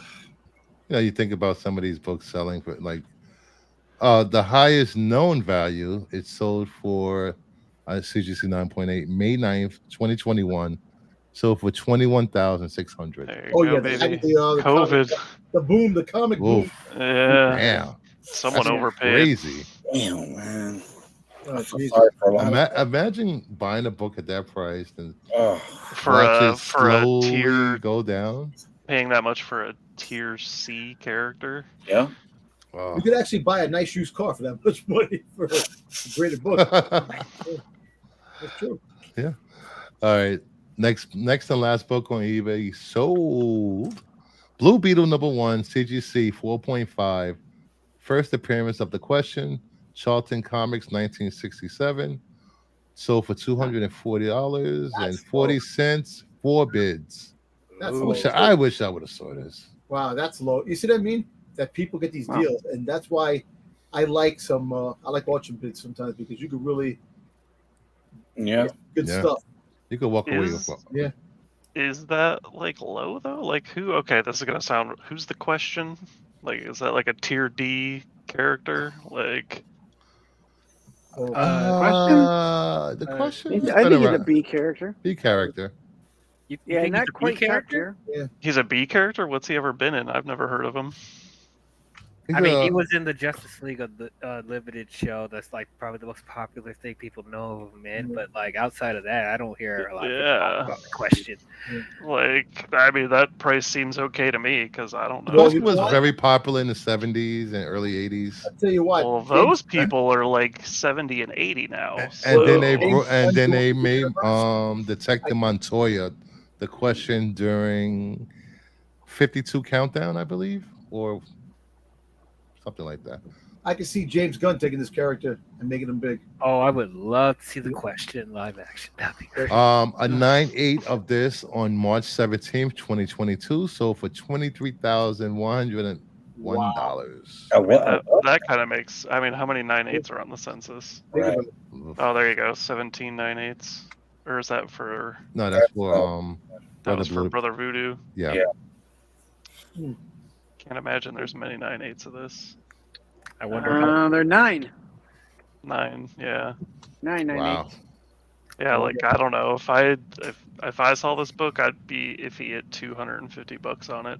Like it's a cool book, but like I said, it sounds like a tier D character.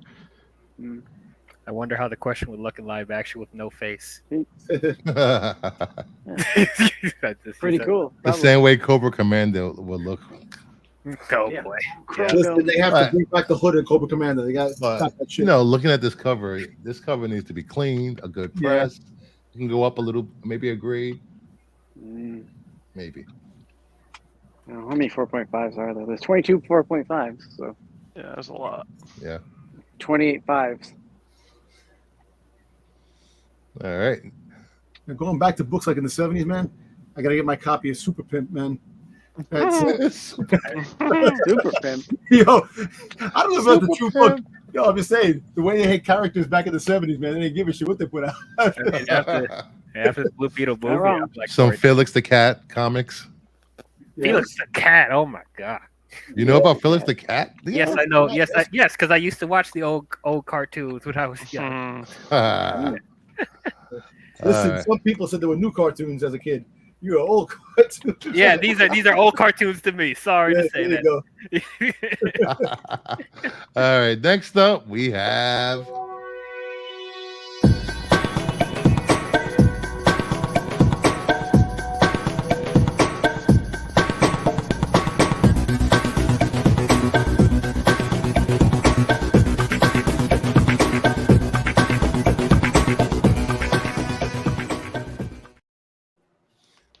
Joe Duel Links for a 1967 book. You want something at least over a 6.5. Yeah. Agree. All right, we're to the part of the show where everyone picked a movie that they believe that stand the test of time, holds up, and in general, they love it. So let the chat let us know if you disagree, agree with the choices. First up, we have Magnolia, which was chosen by Red 5. He's running late, very late. Directed and written by Paul Thomas, stars Jeremy Blackman, Tom Cruise, Melinda Dillon, Philip Baker, so on and so on, Julianne Moore. Released in 1999. I've never seen this. Oh, fantastic movie. Anybody want to take up Brian's movie? Oh, I haven't seen it in a long time, but it was really good. One of Tom Cruise's best performances, and I think he got an Oscar nomination for it. And I love this director a lot. He does those, those weird movies. But I haven't seen it in a long time. And it teetered on that in the 1990s. You know what I'm saying? Just before the 2000s came. Yeah. You know, Right. so a lot of those movies that came out before 2000. Yes, Joe. A little bit edgier, a little kind of things that were going on now that they definitely can't do today. You know. So, I don't think it would play well because Tom Cruise was what he was. You know what I mean? He was pro man. I forgot exactly what he was doing, but he was a speaker, like a motivational speaker for dudes, if I remember correctly. Yeah. But I haven't seen his movie since probably back then. Yep. No, I'm gonna have to go back and watch. Oh, Back, it's see if good. I can find this. Yeah, I don't know where it's at on streaming, but it's a good movie. So I think one person chat saw it and he loves it. So Joe, of course, Joe's always on his game. And this director, dude, he's done some great movies, man. William H. Macy getting his teeth knocked out and Magnolia was great. Magnolia is legit. Mm-hmm. Jason Robards' last role, I believe. Of course, Lord of Brooklyn. The only movies that matter in 1999 is Fight Club and American History X. Yes, we know you like the shower scene. The Matrix. The Matrix. That's true. All right. Thank you, Brian, for your pick. Man of Steel, directed by Zack Snyder, written by David S. Goyer, starring Henry Cavill, Amy Adams, Michael Shannon, Kevin Costner, Diane Lane, Lawrence Fishburne, and Russell Crowe. Released in 2013. Who chose this lovely book?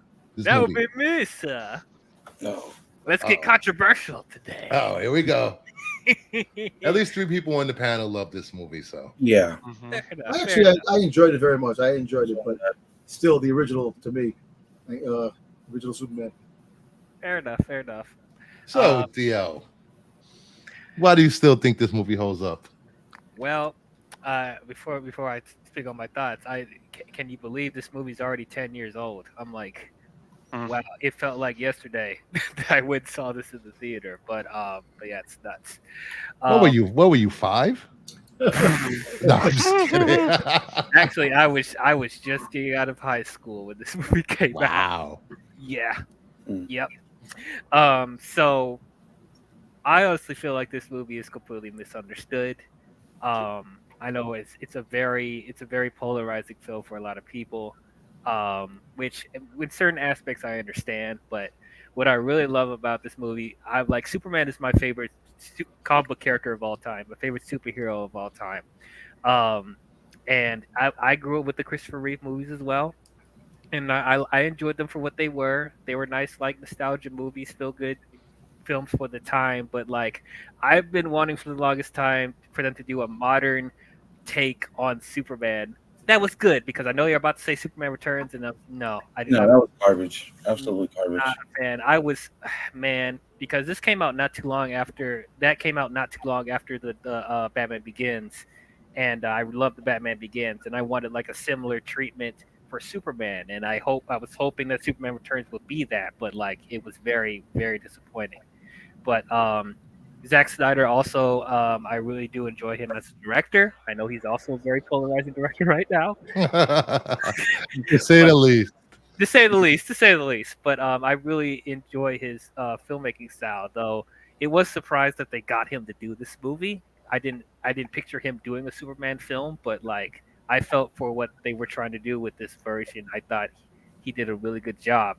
I really liked the modern sensibility they gave to Superman, because I felt like even with the Christopher Reeve movies, they felt a little too silly, a little too campy for me. Like we know that Superman is an optimistic, bright character, but I just wanted more of a balance.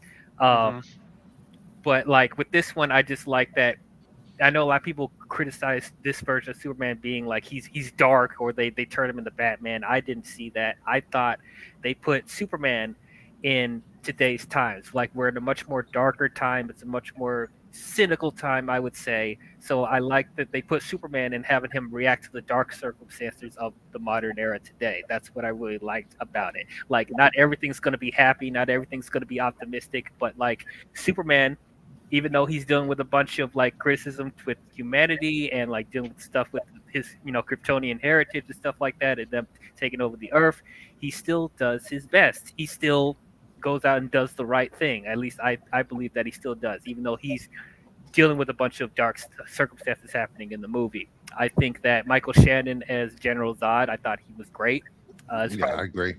Like probably still to this day, probably one of, if not the best DC villain we've gotten in live action still. And I think Henry Cavill is great. I think he's my personal favorite Superman. Close to. I'm not saying like he's the more iconic than Christopher Reeve, obviously not, but I think he's a great Superman for today. He has the look, he has the mannerisms, all that. I think Henry Cavill was great in this. Like the cast all around, I thought was awesome. This is a star-studded cast. They have Amy Adams, Lawrence Fishburne, Russell Crowe, Kevin Costner. Like it is stacked. I thought the performances from everybody was great. And what I also really appreciate is that the morally gray area that this movie addresses. I know a lot of people didn't like that as far as the stuff with the Kents raising Clark. Them not exactly figuring out what to tell to Clark about how to deal with his powers. But like I feel like that was very relatable because if you look into real life, parents don't always have the answers. So I like that. That morally gray area. I kind of like that. But even then, he still ends up being a good person and still doing the right thing. So I didn't feel like it was against his character at all. And of course, we got to say the visual effects in this movie is fantastic. Special effects are awesome.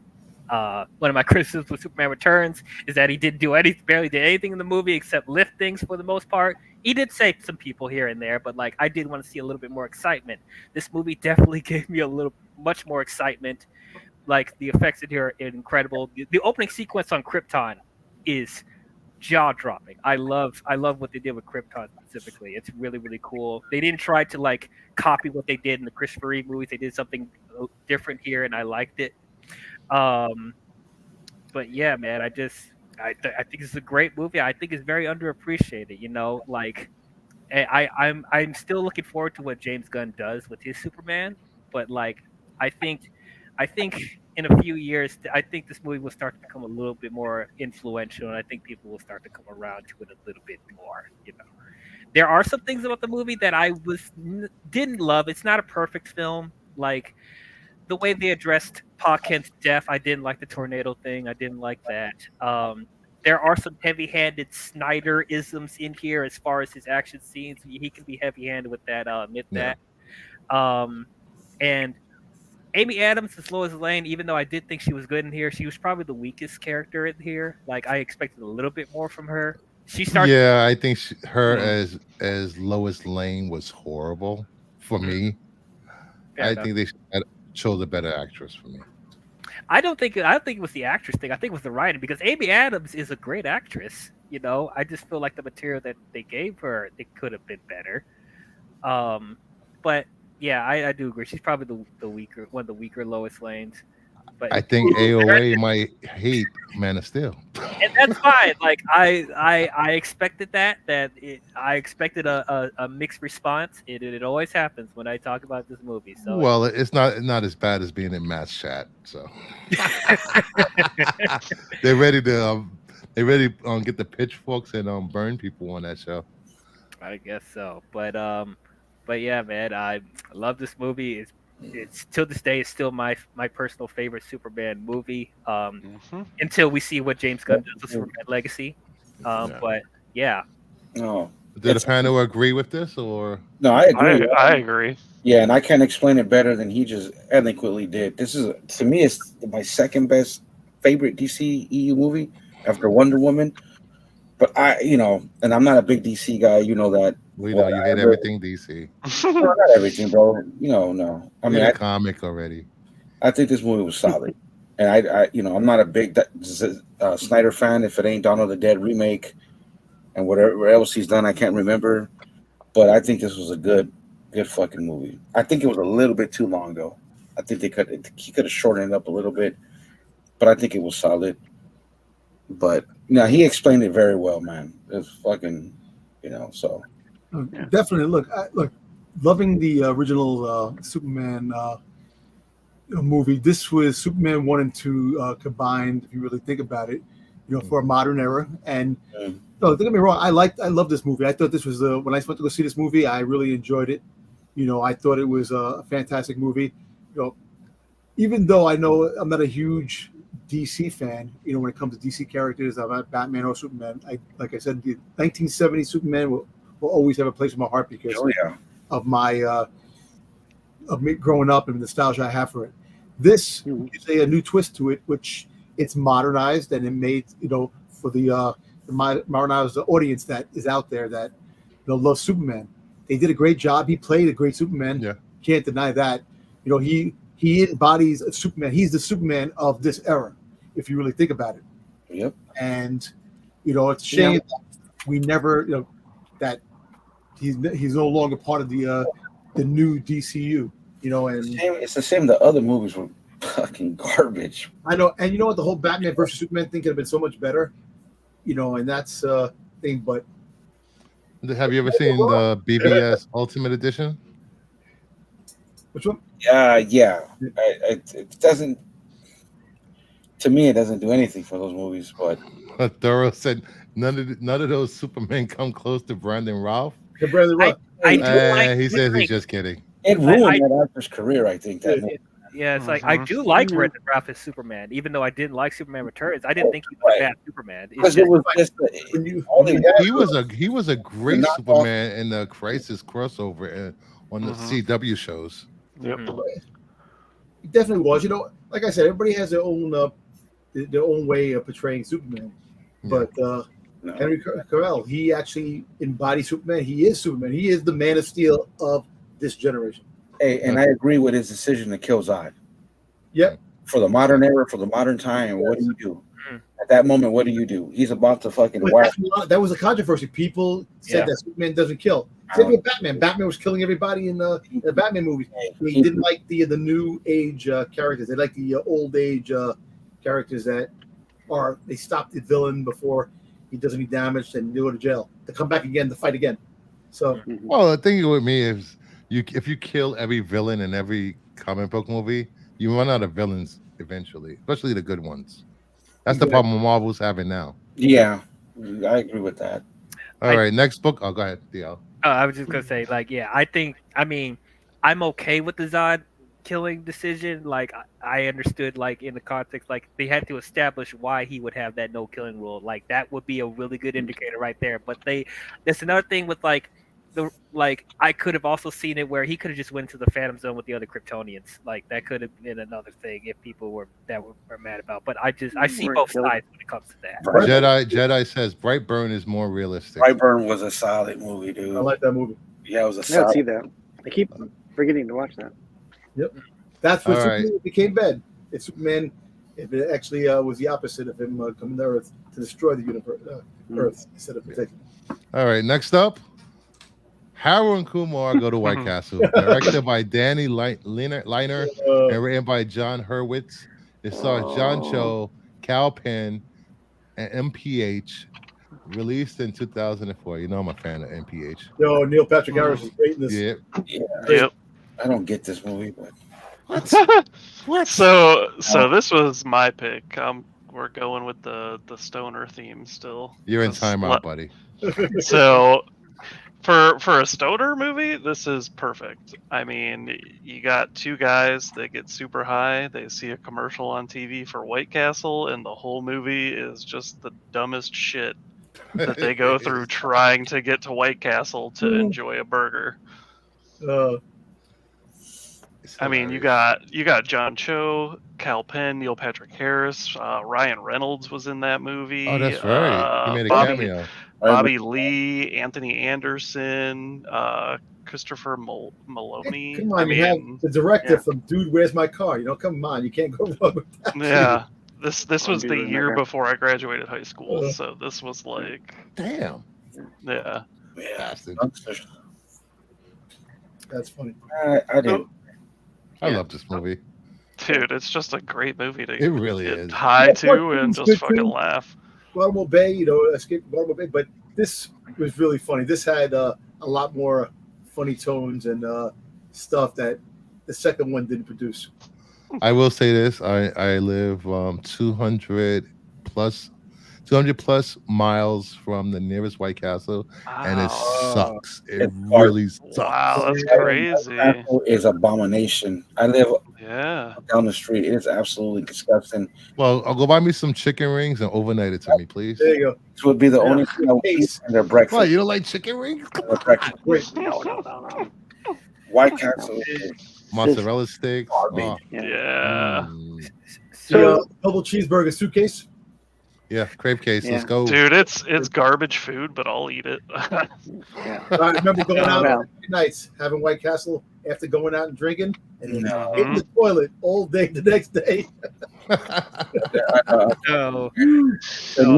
And buying it frozen is not the same. No, it's not. It's worse. It's even worse. I remember that as a kid in California, in LA. We didn't have White Castle, but I remember when I moved to the Midwest, and when I used to drink, I was like, well, let me go. Let me see what they're talking about. Fucking disgusting, dude. I've only eaten it once, and I'll never eat it again. But I will eat the chicken wings and the. Wait, do they have a White Castle in Baltimore? Probably. No What? pure I'm God. buying like 3 Cape cases, then bringing them home. So I live in Detroit, and there are 2 White Castles like on opposite ends. Like I can literally drive down the street and I can go there, and it is a guilty pleasure, like fast food restaurant I would go to every once in a while. I'm not gonna lie. I'm not a stoner though, but watching this movie, it made me not want to eat White Castle for a month. I don't like this Funny. movie. I don't. Hey, what's up, Danger Room? He said crystals is better. Anthony Beltray, Meth White crystal? Castle is terrible. It will make you go to the bathroom. What are you talking about, Anthony? The White Castle on Myrtle Avenue is the best. Me and Anthony, Dude, you don't even have to go to White Castle. You can pick up their burgers at like your grocery store. they taste horrible. They don't taste much better in They taste person, better let's be fresh. honest. Thank you very much. They do taste better fresh. It's They do. better, but it's not that much better. So according to Anthony, White Castle is the Taco Bell of burgers. It is. Yeah, It is. There you they're both garbage. Come on. Ooh, this I would guy. love to be- But Yeah, I also love it's a Taco guilty Bell. pleasure. Yeah, it's a guilty pleasure. I always thought about the person that actually makes the burgers, puts the holes in the burgers. That type of money, how much he gets paid just to put holes in each. All right, next Whole up, Time Bandits. All right. Directed and written by Terry Gilliam. Stars Sean Connery, John Cleese, Shelley Duvall, Ralph Richardson, Katherine Hellman, Ian Holm, Michael Palin, Peter Vaughan, and David Warner. Released in 1981. Yes, Time Bandits. I was 11 years old when this movie came out. You know, and the 80s used to love all the nostalgia of time travel and stuff like that. When you have a young kid, he gets intertwined with dwarfs that time travel. But you no longer can call them dwarfs. Peter Dinklage canceled that because dwarfs are no longer so people, they have to be regular sized people. But Yeah, Don't call him an elf either. Good job, Dinklage. God. exactly. So a lot of people don't. I don't think a lot of people know that Kenny Baker was one of the dwarves. Yeah, so if you're 5'7" and shorter, you are a little person or a dwarf. Kenny Baker. Excuse me? Excuse him? Why? Excuse me, sir. Most of those dwarves were Yeah. Ewoks in the movie. What was that, Sticks? Most of those dwarves played Ewoks in the movie. Yeah, Oh, Ewok wow. and Kenny Baker, R2D2, who was the Yeah, R2D2. Kenny Baker did both. Yeah, Danger Room Comics says, wasn't this a Marvel comic? Yes, it was. Yes, it was. Back in the day, they made a Marvel comic, and come on, you had Sean Connery. You had a lot of great actors and actresses in this movie. Yeah, David Warner as the villain is great. You know, the one part of this movie that really captivated me was the scene when they got the helicopter in World War II fighting in Nazi Germany, just shooting machine guns. And that was cool because think about it, Nazi Germany, you don't see a helicopter, you know, and that was pretty cool. A cool ass scene that growing up, 11 years old, loving this, man. And then think about it, you know, every movie, basically, if you think about it, in the 80s, a lot of them had like a young kid that wound up going on a wild adventure. Yep. You know, so this was one of those movies.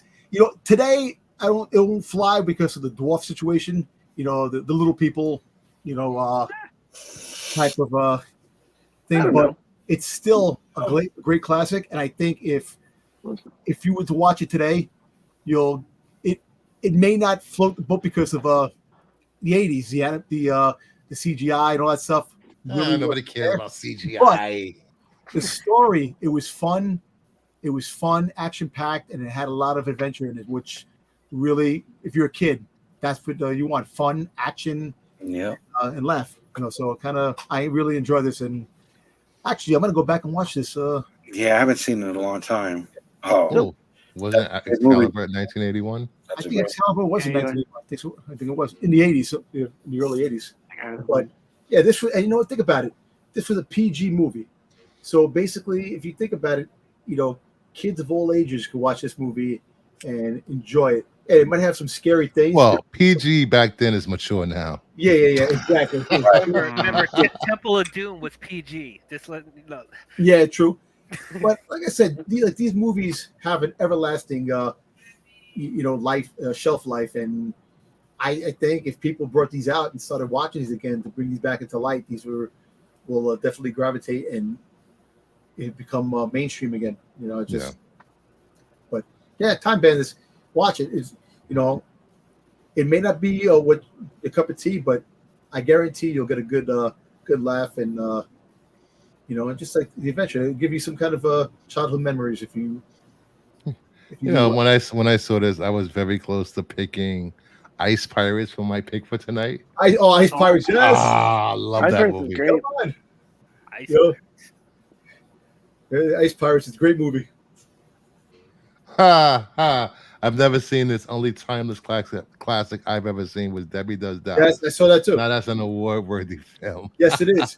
I saw that film and I enjoyed that film too. So this is why Thor was banned in New York. And I'm just kidding. All right, next up, The Day of the Triffids. Directed by Steve Seekley and Freddie Francis. Written by Philip Jordan. It stars Howard Keel and Nicole Morey. Released in 1963. What the hell is this, Sticks? All right. So you're gonna find out that a lot of this was released on your 10th birthday, correct? Just kidding. yes. Wow. Gotta love you, Sticks. You're gonna find that a lot of the movies that I like are older horror movies like these, like the black and white or like Technicolor type stuff. So, The Day of the Triffids is about so there's this meteor shower that blinds a lot of the Earth, and then these spores come down and they grow these triffids, and they're like human-eating plants, much like a Venus flytrap or whatever. It's a great schlock sci-fi horror movie. Mm-hmm. I highly recommend any kind of movie like this to go and watch. You can watch them on any streaming service that has horror movies on it. Is it up there with Invasion of the Body Snatcher type of movie? Yes. Yep. It's the kind of the same. Not the same tone, but the same kind of.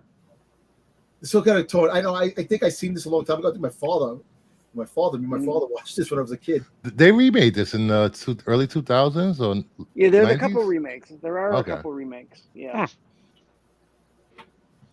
But you can't beat the original. Day of Triffids is madness. Mystery Science Theater Fodder. Yep. Schlock. Wait while I Google that.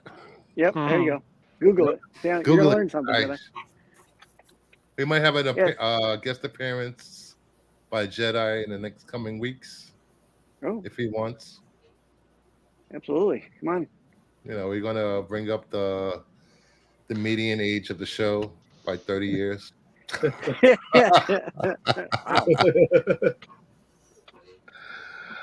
Nice. Good pick.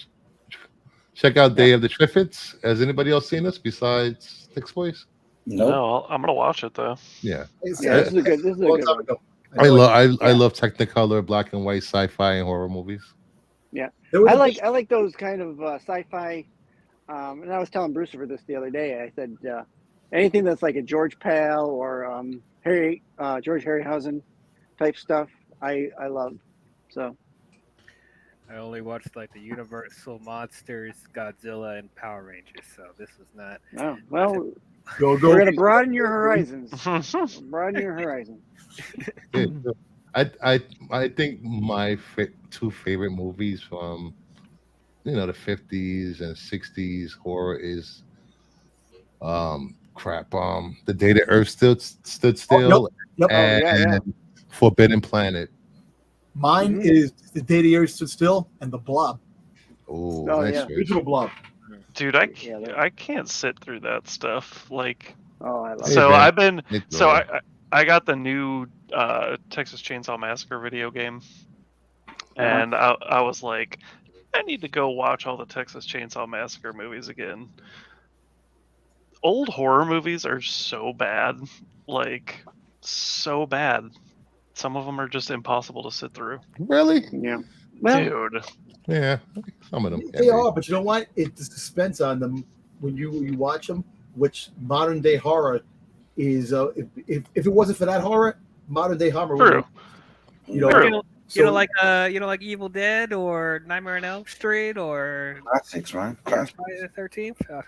I mean, Halloween? I understand they're all classics and like people love them, but for me, they just, I don't know, it just doesn't do it for me as a horror movie anymore. And I guess that's just because the bar's been raised so much. Like, Not very much. No. Well, think about it. Didn't you ever watch? Hey! Hey. Don't slander Evil Dead. Get out of here. You ever watch Night of the He Living said Dead? Evil Dead is Yeah. shit. Not that it's shit. Oh, is the shit. I'm sorry. Yeah. Wow, it's don't, shit. no attacking Vince. I This mean, is a friend of the channel. The new horror to me is You could attack AOA in Brooklyn. it's not that good compared. It's all the same.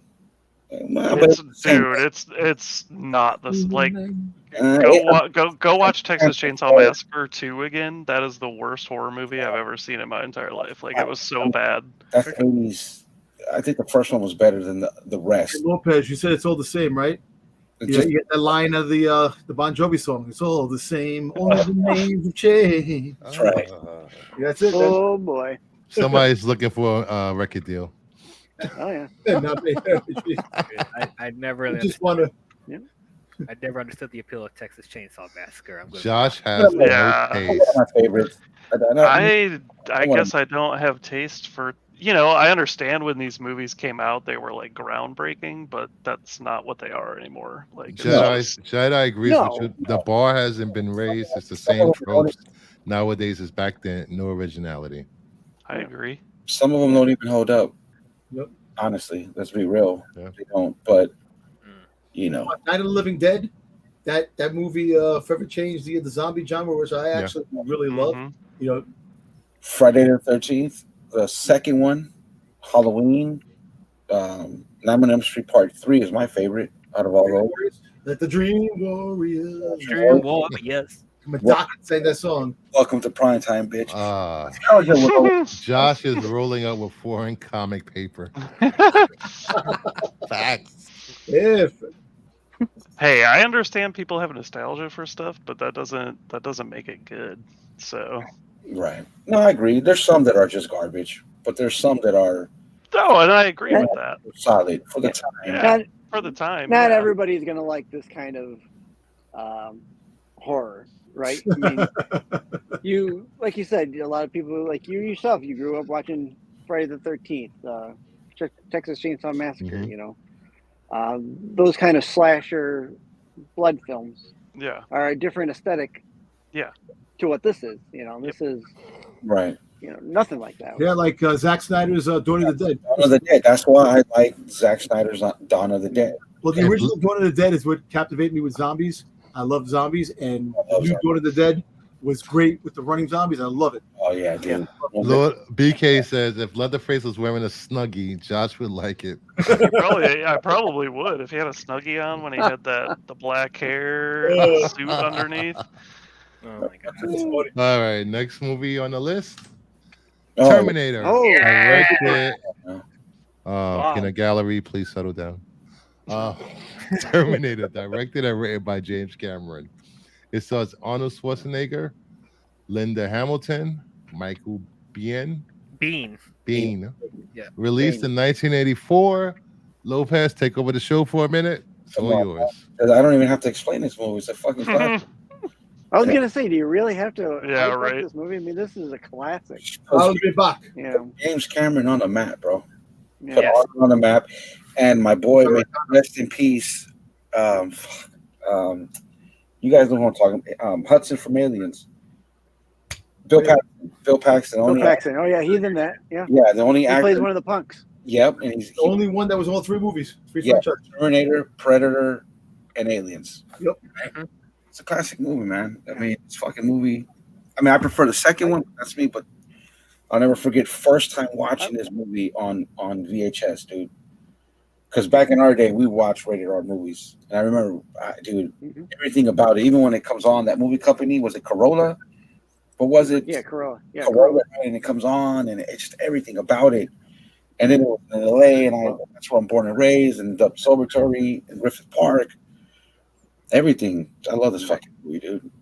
It's So just the one thing I'll say about this movie is, and I didn't know this until a while ago, that originally this was supposed to be considered a horror movie. yes. Well, it kind of is, And think about it. it's an overlapping horror sci-fi Yes. movie, and I always Yeah. consider it Right. sci-fi. It's a slasher. But I see the horror elements in it, Yes. as I get older. Mm-hmm. It's you a know, slasher. It's a slasher dude with a gun, basically. Yeah. You know what I Yeah. mean? And it's just an unstoppable killing machine And coming to get you. You can't stop him, dude. You know what I mean? And he's from the future. Right. Yeah. Right. I'm traveling shenanigans again. Right. But Yeah. And James Cameron, bro, to me, he's my GOAT as far as directing. And this movie put Arnold more on the map than after he did Conan and stuff like that. But this movie put him. Oh yeah. There After you go. this, he was an action star. Yep. After this, put him over. After this, and so James Cameron, because if you think about it, after James Cameron did this movie, what, Aliens, right? Or I don't know if Aliens, right? Then the Abyss, and then T2 again, and then everything else he's fucking done, dude. Like, to me, that's why James Cameron is my GOAT of director, because his movies still to this day just influenced me as a kid. Because Aliens is my favorite movie, right? Abyss is one of my favorite movies. This is one of my favorite movies, and it's just a badass movie. It's just a killing machine. But you can't talk about those movies like this is the originator for like Stan Winston and his VFX art. Yes. You Right. know? So Right. without that VFX in this movie, a lot of those don't even get made because the way Winston pushed the bar on special effects, just like Harryhausen had done with stop motion and Pal had done with video effects. It really makes this movie even more enjoyable because the way you think, well, it was an originator of what we have now as Right. far as VFX goes. And like what You they can were trace it right back. Right. Terminator 2 set the bar, right? Because the sound. The Yep. sound. Remember the THX, whatever it was, the sound that they did, and all the other VFX for that time set the bar. Yeah, well, you're like I think, dude, doesn't Spielberg? 7 years. No, it was George. It was. I think it was James Cameron that said Star Wars influence that he could make his movies. But I'm sure. I think there's a quote about George Lucas on James Cameron movies. Maybe I'm wrong. I don't know. I'll probably look it up later. But I know there was like something said that gave him that drive to make the prequels. Could be wrong. I could be wrong. But this is a classic, dude. Huh. Look at this comment from BK. Cameron stole this from Twilight Zone, Soldier and Demon with a glass hand. What is that? Yeah. And then he No, settled out of court, but will never admit he used those episodes from Twilight Zone. Really? I'll look that up. Okay. I'll look that up. Yeah, I'll have to go back and watch Twilight Zone. I do love Twilight Zone. So do I. What's That's classic that? What's that quote? Good artists copy, great artists steal. Yeah. And remember, the Matrix was stolen. Basically, the Matrix is actually what happened if Skynet really took over. So it's like a connection and stuff. There's a bunch of stuff that's been stolen. There's nothing that's like 100. Yeah, original. everything new is anymore. stolen. Yeah. Matrix. And I know people are about to say with his Avatar movie, so it's very only in Spanish. This panel was stolen. Jedi says cutting out his eyes was gross back then. Now it looks so fake. Yeah. Avatar is Dances with Wolves. It's not Dances with Wolves. I watched Dances with Wolves. Hold on. I watched Dances with Wolves in comparison to Avatar, and literally, as far as the plot and the characters, it is not anything alike. It's not. Y'all are just saying that because they both have natives in it. So what? No. Like the skeleton of the story is not the same. It's not. I would agree, but Dance of Wolves is a masterpiece. All right, let's give Josh a chance to answer this claim by Young. Well, no, I mean, everyone has their own opinion, but I mean, I saw it and I'm like, okay, it's kind of the same thing. Like, I mean, the plots are not the same, but when you think about like an outsider going into a tribe, and then, I mean, the overall general theme I felt was pretty much the same. He falls in love with a native, right? Yeah. Oh shit, dude. Are you reading the Oh, you reading the synopsis right now? Dances with Wolves to me is a fucking masterpiece. Like that movie. Never seen it. Oh my Don't god, like, it's don't like it Really? at all. Don't like it at all. it deserves every Oscar it got, dude. That movie, whatever. That's a classic as far as I'm concerned. But fuck, thinking about it, yeah, dude, because it's natives. Oh. He falls in love with one of the natives, and there's there's the bad guys, and there's a soldier. Golly. Wait, what? Who are the bad guys? Who are the bad guys? The U.S. government, which is the same in Avatar, but just on another planet. Oh fuck, dude. He's just like his mind is being blown on Yeah. stream. I gotta agree with you, bro. Yeah. Hey, every movie, everything, most Everybody, please pray for Lopez. pray for Lopez. The Lopez Foundation will be set up by the end of the show. Dude, I'm with you, Josh. Jedi stands with Fisk was not really a native though. Yeah, but Jedi, but on Avatar, the dude isn't a native. He's not a native either. He's a crippled soldier that gets a second chance because he's thrown in a machine. So then he goes in like in a native body. So that's completely different from Dances with Wolves, though. What are you comparing it to? I think it's still the same thing. You Oh don't. my God. It doesn't have to be like Right, spot on. for two movies to be the same. It doesn't have to be the exact same story. I mean, then you would just be blatantly copying something. I mean, you take Okay. bits and pieces and. Okay, so that goes back to movies. No movie is original. Correct. then. Yeah. Yeah, Yes. pretty Yeah. much. The movie stole an idea. Yeah. from it. It So should we have- all agree. Yeah. Like no, Yeah. all comic content people do the same thing. But Yeah. like the people are using it as a criticism of why the movie sucks. Like that's what. Oh that's yeah. what No, bad that's about it. yeah. No, Yeah. that's stupid. Movie. But I gotta look up what BK said about Terminator though, dude, for sure. That All right. So does everybody agree that Terminator still holds up, or meh? Well, I mean, as far as like how innovative it is, absolutely. But Yeah. like I mean, let's call it how it is. There is some effects in there that look kind of. Yeah. That puppet head of Arnold, that's like, oh, that was kind of rough. Or the stop motion of the actual Terminator when his flesh burns off and it's the stop motion. Like, yeah, you can tell that's there. but let's keep it real. It's 1984. Yeah, that's what I'm saying. Like, Yeah. They set did. the standard. Yeah. It's not really I mean, it holds up. Like Josh said, it's nostalgia. Like that's my age. I could never, but it did set the bar. But I don't. No, come on, dude. It doesn't hold up. Like a lot of movies, no matter how good they were back then, and how they did set the bar. So you let the panel talk you out of your movie holding up. No, not at all. No. Wow, Lopez. Easily influenced Lopez. In terms of what it set up for other directors and other people to do. You know what I mean? The VFX and all that shit. Not funny, Vince. Not funny. I just want to put in here real quick that I looked up for that the settlement that we were talking about earlier. Yeah. And it wasn't Cameron that settled. It was Orion Pictures settled with Pictures. with Harlan Ellison that had the lawsuit against them. So the movie company there was kinda something with that then. Right. Of course. Yeah. yeah. Jeez. So you Well, could, James Cameron Orion obviously thought so. shit with this twice. Nah, the other thing is just Everything is taken from something. That's like, okay, before the show, when we were talking about 80s music, dude, look how many lawsuits there have been that people were just stealing stuff in the 80s. Oh yeah. Yeah. Oh, yeah. And none of it was the hair bands. It was all more better artists.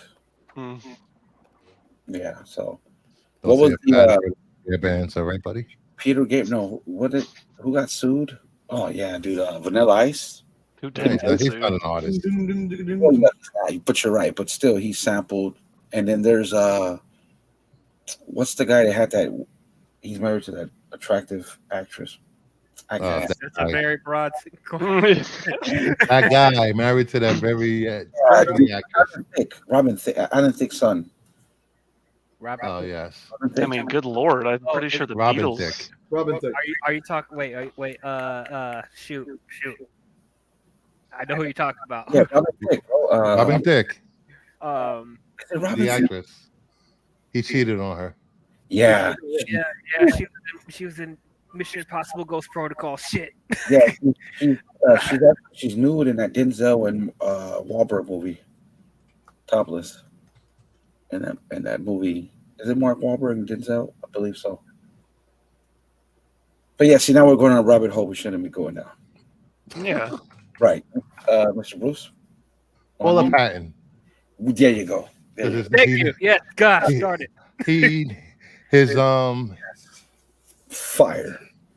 his apology album was called Paula. Yeah. All right, next up we have Transformers the movie, directed by Nelson Shen, written by Ron Friedman. Voices were Eric Idle, Judd Nelson, Leonard Nimoy, Casey Kasem, Robert Stack, Lionel Stander, John Muschietti Jr., Scatman, Crothers, baby. Peter Cullen, Frank Walker, and Orson Welles. This was, I believe, Orson Welles' last role before he died. Last role, he actually died. 1986. He actually died before this was finished, and Leonard Nimoy finished the voice of Unicron. Yeah. Yeah, for me, this was best Transformers movie ever made. Nothing will ever top this in my book. I mean, nothing has topped it since. So. No, Yeah. no. You know, seeing Yes, AOA, I agree. the emotion when Optimus Prime died because of douchebag Rodimus Prime getting in the way. Hot Rod. Hot Wasn't Rod. Oh, Rodimus. Hot Rod. Hey, don't you be hating on Hot Rod. Oh no, you don't, Megatron. Hot Rod, out of the way. You cannot find Hot Rod. Dude, you know how many times my dad and my mom, we went, stop at this store, that store to find Hot Rod. Never found him. Hot Rod can burn in robot hell forever. AOA. Yes, I agree. You know, from the voice acting, the action, the Stan Bush, the touch and dare. Yeah. You know what? When I first saw this film, I was 16 years old when this film came out. And I remember going to the movie theater with my mother to go see this. And people were in the movie theater saying, "Oh shit, I can't believe that they killed Optimus Prime." I'm like, "Damn, man." Yeah. Dude, in the brutality of Megatron, bro, he smoked jazz.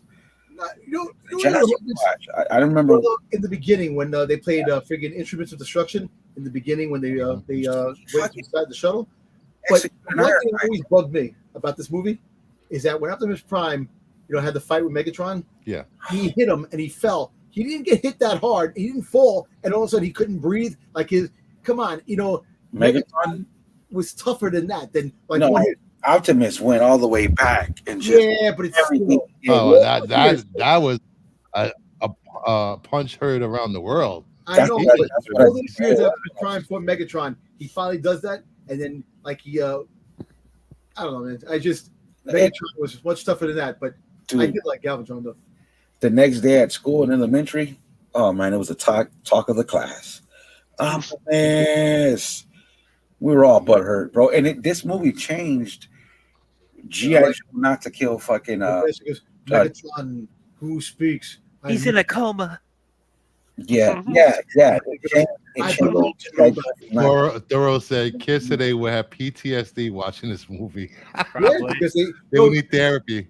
You're right, B. Let me tell you, some Prowl got shot, freaking smoke, and his eyes flared up. Ron got killed. But then they brought back Ironhide anyway. Ironhide came back in the new Transformer cartoons, which he was dead when Megatron killed him. Right. Well, they brought back Optimus and the Headmasters. Well, they brought back Optimus because it was people were complaining about it. They brought him back. And if you're well in history with Transformers and G.I. Joe, Duke was supposed to die in the G.I. Joe movie, but he lived because they wouldn't kill him off because this traumatized kids, so they kept them alive, which kind of sucks, man. Traumatized me the next day at school. Yeah, I think G.I. Joe would have went in a whole different direction if they killed Duke. Yeah, and now that I'm old, now that I'm 40, I'm gonna be 47, I realize that a lot of kids didn't like Duke. I love Duke. Duke was my guy. Joe's, and Duke is coming back in the next movie. Duke is gonna be. He always got captured. He always got captured in every 5-parter. Remember when they have the 5-part Monday through Friday? They got the 5-part mini movie on TV. He always get captured. But whatever. So that's why people didn't like him. That's why. He always get captured. That was my guy. Cobra Commando always lost. So Cobra Commando always lost. What do you want? Right. You know, I will say this: the G.I. Joe movie was epic. Still, even if he didn't. Come on, Yeah. Man. No. Yeah, Don Johnson, the voice. That Come on. That Cobra. That was the best part. Nah, bro. Yeah. Come on, Pintor. Dude, to me, the interest to that movie, that theme song is better. And then Enforcer with his wings. Come on. Oh yeah, Come on. It was awesome. Hey, I'm just a man. I was once a man. You had Sergeant Slaughter freaking beating the Enforcer. Well, the Enforcer should have beat the shit out of Sergeant Slaughter. Exactly. Come on, man. That Black Entertainment Television. I mean BET. Like, come on, bro. Jacob McKenzie. Hey, what's up, buddy? Welcome. Thank you. Roadblock. No, it's cool. He became blind. I was like, what the hell? When the Dreadnoughts and freaking Zartan were sitting there, he goes, what does it have to do with us? He goes, they show shows the big diamond. He goes, a diamond of that size. He goes, has our interest in everything. Yeah. Answers all my questions. All my questions. I like that. That was the time, man. Fuck. Man, G.I. Joe with a cartoon on Saturday in the morning after work, after school. You get home, you just watch Transformers and G.I. Joe. Oh wow! Look at this statement. Listen. The G.I. Joe opening alone is better than Magnolia. Yeah. Ooh. well, yeah, the G.I. Joe opening. Yeah, that opening was great. Cobra, Go back. Go back. nowhere to run, nowhere to hide. In fact, who can turn it in? G.I. Joe. Dude, I couldn't wait to rent that motherfucker on VHS. I actually watched the G.I. Joe cartoon about a week ago. Oh, I own it. I have it somewhere over there with Transformers. It's called the Barrel, so it has its DVDs, and you remember the back of the G.I. Joe. Do you have the GoBots movie? Come on, bro. Go bots. Robots. Don't even GoBots. Turbo though. You have to have Turbo. You had the Turbo. Yeah, but the G.I. Joe Barrel. Look it up, dude. It's like a box set, and it has every DVD is the cardboard on the action figure. Mm-hmm. The back of it, barbecue, all of it. It's dope. Just look it up. It's pretty dope. Yeah, the GoBots were distributed by IDW, which had Transformers at the time, and I think they were supposed to have a crossover, GoBots and Transformers. I don't know. Sticks. They did. IDW they had a universe-wide one. It wasn't just. I know. Joe and Transformers. I know. They had a universe, but the GoBots did they have GoBots versus Transformers? Not like a series itself. No. No. See how Sticks knows this and could not even win Jeopardy. Everyone, Sticks is the resident comic encyclopedia. Yeah, dude, and he's 0-2 in comic book Jeopardy. 62 years old. Nice, man. Don't worry about Wow. Well, I had to look up what Apatea was. So it. We lost the Oh, the second Apatea. No, his hearing aid left. What happened? That's Lopez messing up. Mislabeling a category on Jeopardy. The second Apatea instead of second appearance. Yeah. Lopez Apatea. Now, but the music in this movie was such nostalgic rock music. Yeah. Stan Bush. The score of this movie is amazing. It was. It is. Yeah. Because the fish are really biting today, huh, Daniel? It is. oh god. And hey, that's when dude gets his little suit. Is that his first time? Oh, Was it Bud? Suit, yeah. yeah, that's one Daniel. thing. That's one thing I hated about Transformers. We don't need no stinking humans in Transformers. Oh, the new movie. No, just Book series. anytime. I mean, The we know. comic books, when they had the Cybertron wars and stuff like that with no humans, it was the best storytelling. When you bring the humans in it, the freaking humans are pains in the asses. Like, What? At least they weren't like. At least they weren't being treated like the main characters, like the live action films. At least they were like secondary compared to. True. Yeah, you're right. now you have kids in the new Transformer book that's coming out from Skybound and Robert Kirkman. You have kids finding the Transformers in the Ark, like always. Why couldn't it be G.I. Joe? Why couldn't it be Cobra? Well, that's coming. All that's Well, coming. we're about to get it.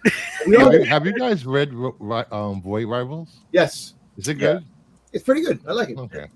I have them. I haven't opened Listen, them I yet. can tell you one thing. Robert Kirkman is really getting into deep Transformer lore with some of the characters that they're introducing in Void Rivals and bringing them back. He's bringing G.I. Joe, and there's a 1 in 25 of exactly the iconic 83 cover of first issue of G.I. Joe. Yeah, so he's bringing. So far, there's been 5 covers revealed for Transformers. And there's an RC cover that I definitely have to get. Well, that's a store exclusive. Yeah, it's still exclusive. I don't. I think issue 4 has a 1 in 50 reveal cover.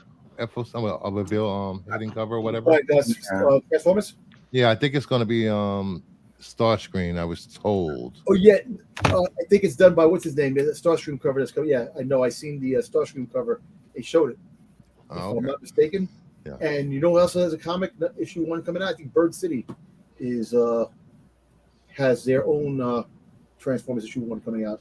They're exclusive. Yeah, it's going to be a ton of store exclusives. There's going to be about 50 friggin'. The best way to go is the incentives. Yep. Yeah. All right. Thank you for all the movies. If you like the movie section, thumbs up. Leave a comment. If you're watching on the rewind, if you haven't subbed yet, please sub, like. Next part of the show is the Flamin' Hop 10, which are books that I picked for next week's FOC that I think might be flaming or hot or might make an impact. Who knows? First book up, Silver Surfer number 10. Silver Surfer Rebirth number 1, the John Tyler Christopher negative space variant. That's actually pretty cool. I actually like that. Yeah, but these are played out, dude. But no, I like John Tyler Christopher. I think this one is done pretty well. Yeah. You know, so I'm asking the panel, would you pick this up? No. Maybe.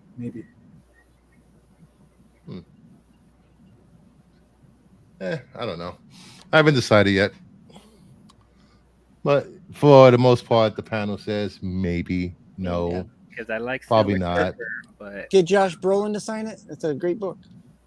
Oh, yeah. True. Very true. But next up, number 9.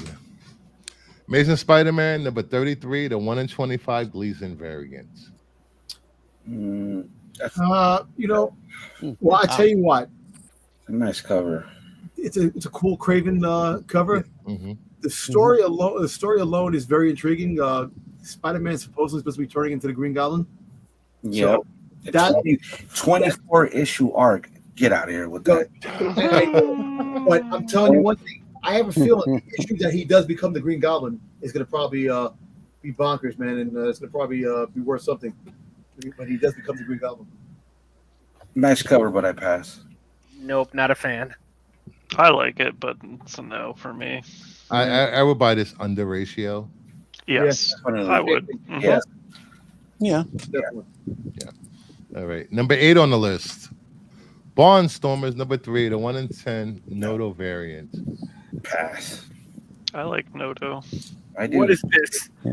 Barnstormers, the rush to get into the hay. It's a ballad of love and murder. It kind of reminds me I of wasn't wrong. Rocketeer. Yeah, it does. The art. Mhm. It looks like Rocketeer. Yeah, that's what I thought. Yeah. I would have bought it if it was Rocketeer. I know a lot of people are reading this and they said the story is good. Yeah. Yeah, and it's a 1 in 10 from Dark Horse. Yeah, that's Noto. People love Noto. Yeah. Noto's a good artist, so I would buy this. Anybody else? Nah. No. Pass. Jeez. I like Noto. Yeah, I like Noto, but it's a pass. Next up, number 7. Justice Society of America, number 6, the Pablo Villalobos Hispanic Heritage Month variant. What? Well, we got a month. Didn't even know. I pass. Take what you get, And Lopez. that's Wildcat. You know, it kind of looks like Wildcat. it looks like Arthur Kitt. Arthur Kitt. It Eartha Kitt. I will. Yeah, it does. back in the day. You know, if you really look at it, or it could be Holly Berry's Catwoman back in the Oh day. yeah. No, don't associate that with this. I know. Please don't. Well, Villa Lobos is wearing me thin already because he just does characters. Like, there's no backgrounds ever. There's no I don't know. That's what's happening to me with Art German. I love Art German. Yeah, like there's a lot of I don't know. Great artist. That's a I'm- great I think picture. I'm picking this up. It's open order. I like the bodysuit. All the best covers are on DC anyway right The now. booty shot. The booby shot. You can't go wrong with that. That ass. She's very proportionate. Is it? Not like Yes. not like the Hughes super Power Girl. Yeah. Oh. Good God. And Thanks. the Face. Dark X-Men. Bruce, you All pointed right. it out. Now I can't unsee it. Oh, the Dark X-Men one? Yeah. Mhm. Next up, number 6, Immortal X-Men, number 15, the 1 in 25 Sway variant. Yeah. Yeah, sways. Yep. I passed, but if I You could, passed on this? if I You could, picked up that Hughes over this. I picked it up because it was $40, and I got the 1 in 25 and all the other Okay. covers. That's the Okay. only reason. I did not order that book, but this, if it was under ratio, I would, but I wouldn't pre-order it. I pre-ordered one. I forgot No, it. thank you. Yeah. Dom, No, I'll pass on. that DL. I like the cover, but Wait. probably. Wait, Yeah. does that look like a guy's face to you? Wait, what? From the side, it Sway does. draws women with dude faces. What? From the side, it does. No.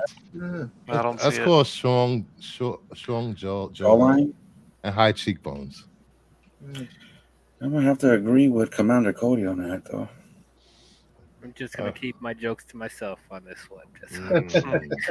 Number 5 on the list. Moving on up to the top 5. Peacemaker tries hard. Number 5, the 1 in 25 Raza variant. That's fine. Probably Raza. because You know, definitely, I like Raza stuff. What the hell? I do, but just no. I like Raza, but not this. I know that's kind of weird though. I know. Was that Waldo in the background? I don't know. I'm happy. It's really weird. That's why I like it. So you got the guy from Blackhawks at the on the gunner, Yep. and I Yeah. don't know who the guy in the striped pants would be. It looks like Waldo. And Should then I- you got pterodactyls. Looks like flying. Yeah. Yeah. And then you got your giant Pez tower. Shit. The story is really good so far. It's a black label, so they don't hold back with There's Yeah. first story screen, there's elements. everything you want in the book. So I believe this is a $7 book, $8 book. So Yeah. a 1 in 25. A lot of stores aren't going to be ordering this. And it's actually a decent Peacemaker cover compared to his other covers. Come on, I mean, There's better Peacemaker covers out there than this. I haven't seen them. Yeah. What? it could do well, Bruce, but No, I'm just kidding. I'm kidding. Jeez. or it could not do well. I think this is a funny cover. No. I like the But- Blackhawk guy, I guess. But I guess I'm alone on this one. Yeah, you know what? I might. It's caught my curiosity. Sure. the Blackhawk guy looks like the one guy from Laughing, the old guy. Come on, he has a torrent on his scooter. Come on. Yeah. I mean, hey. Oh, Or the on a cat. I scooter. didn't see the cat. That's a dog. That's his dog. I forgot the dog's name. Oh, it's a dog. It looks like a cat. It's a pug. Pug. Number 4, Batman 137, the Delato card stock variant. This is open order.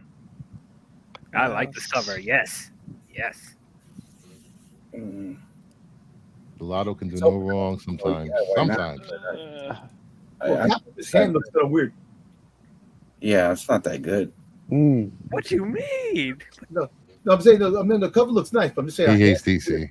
No, I don't. It must be AI if her hand's weird. Take Batman out of it, it's a better cover.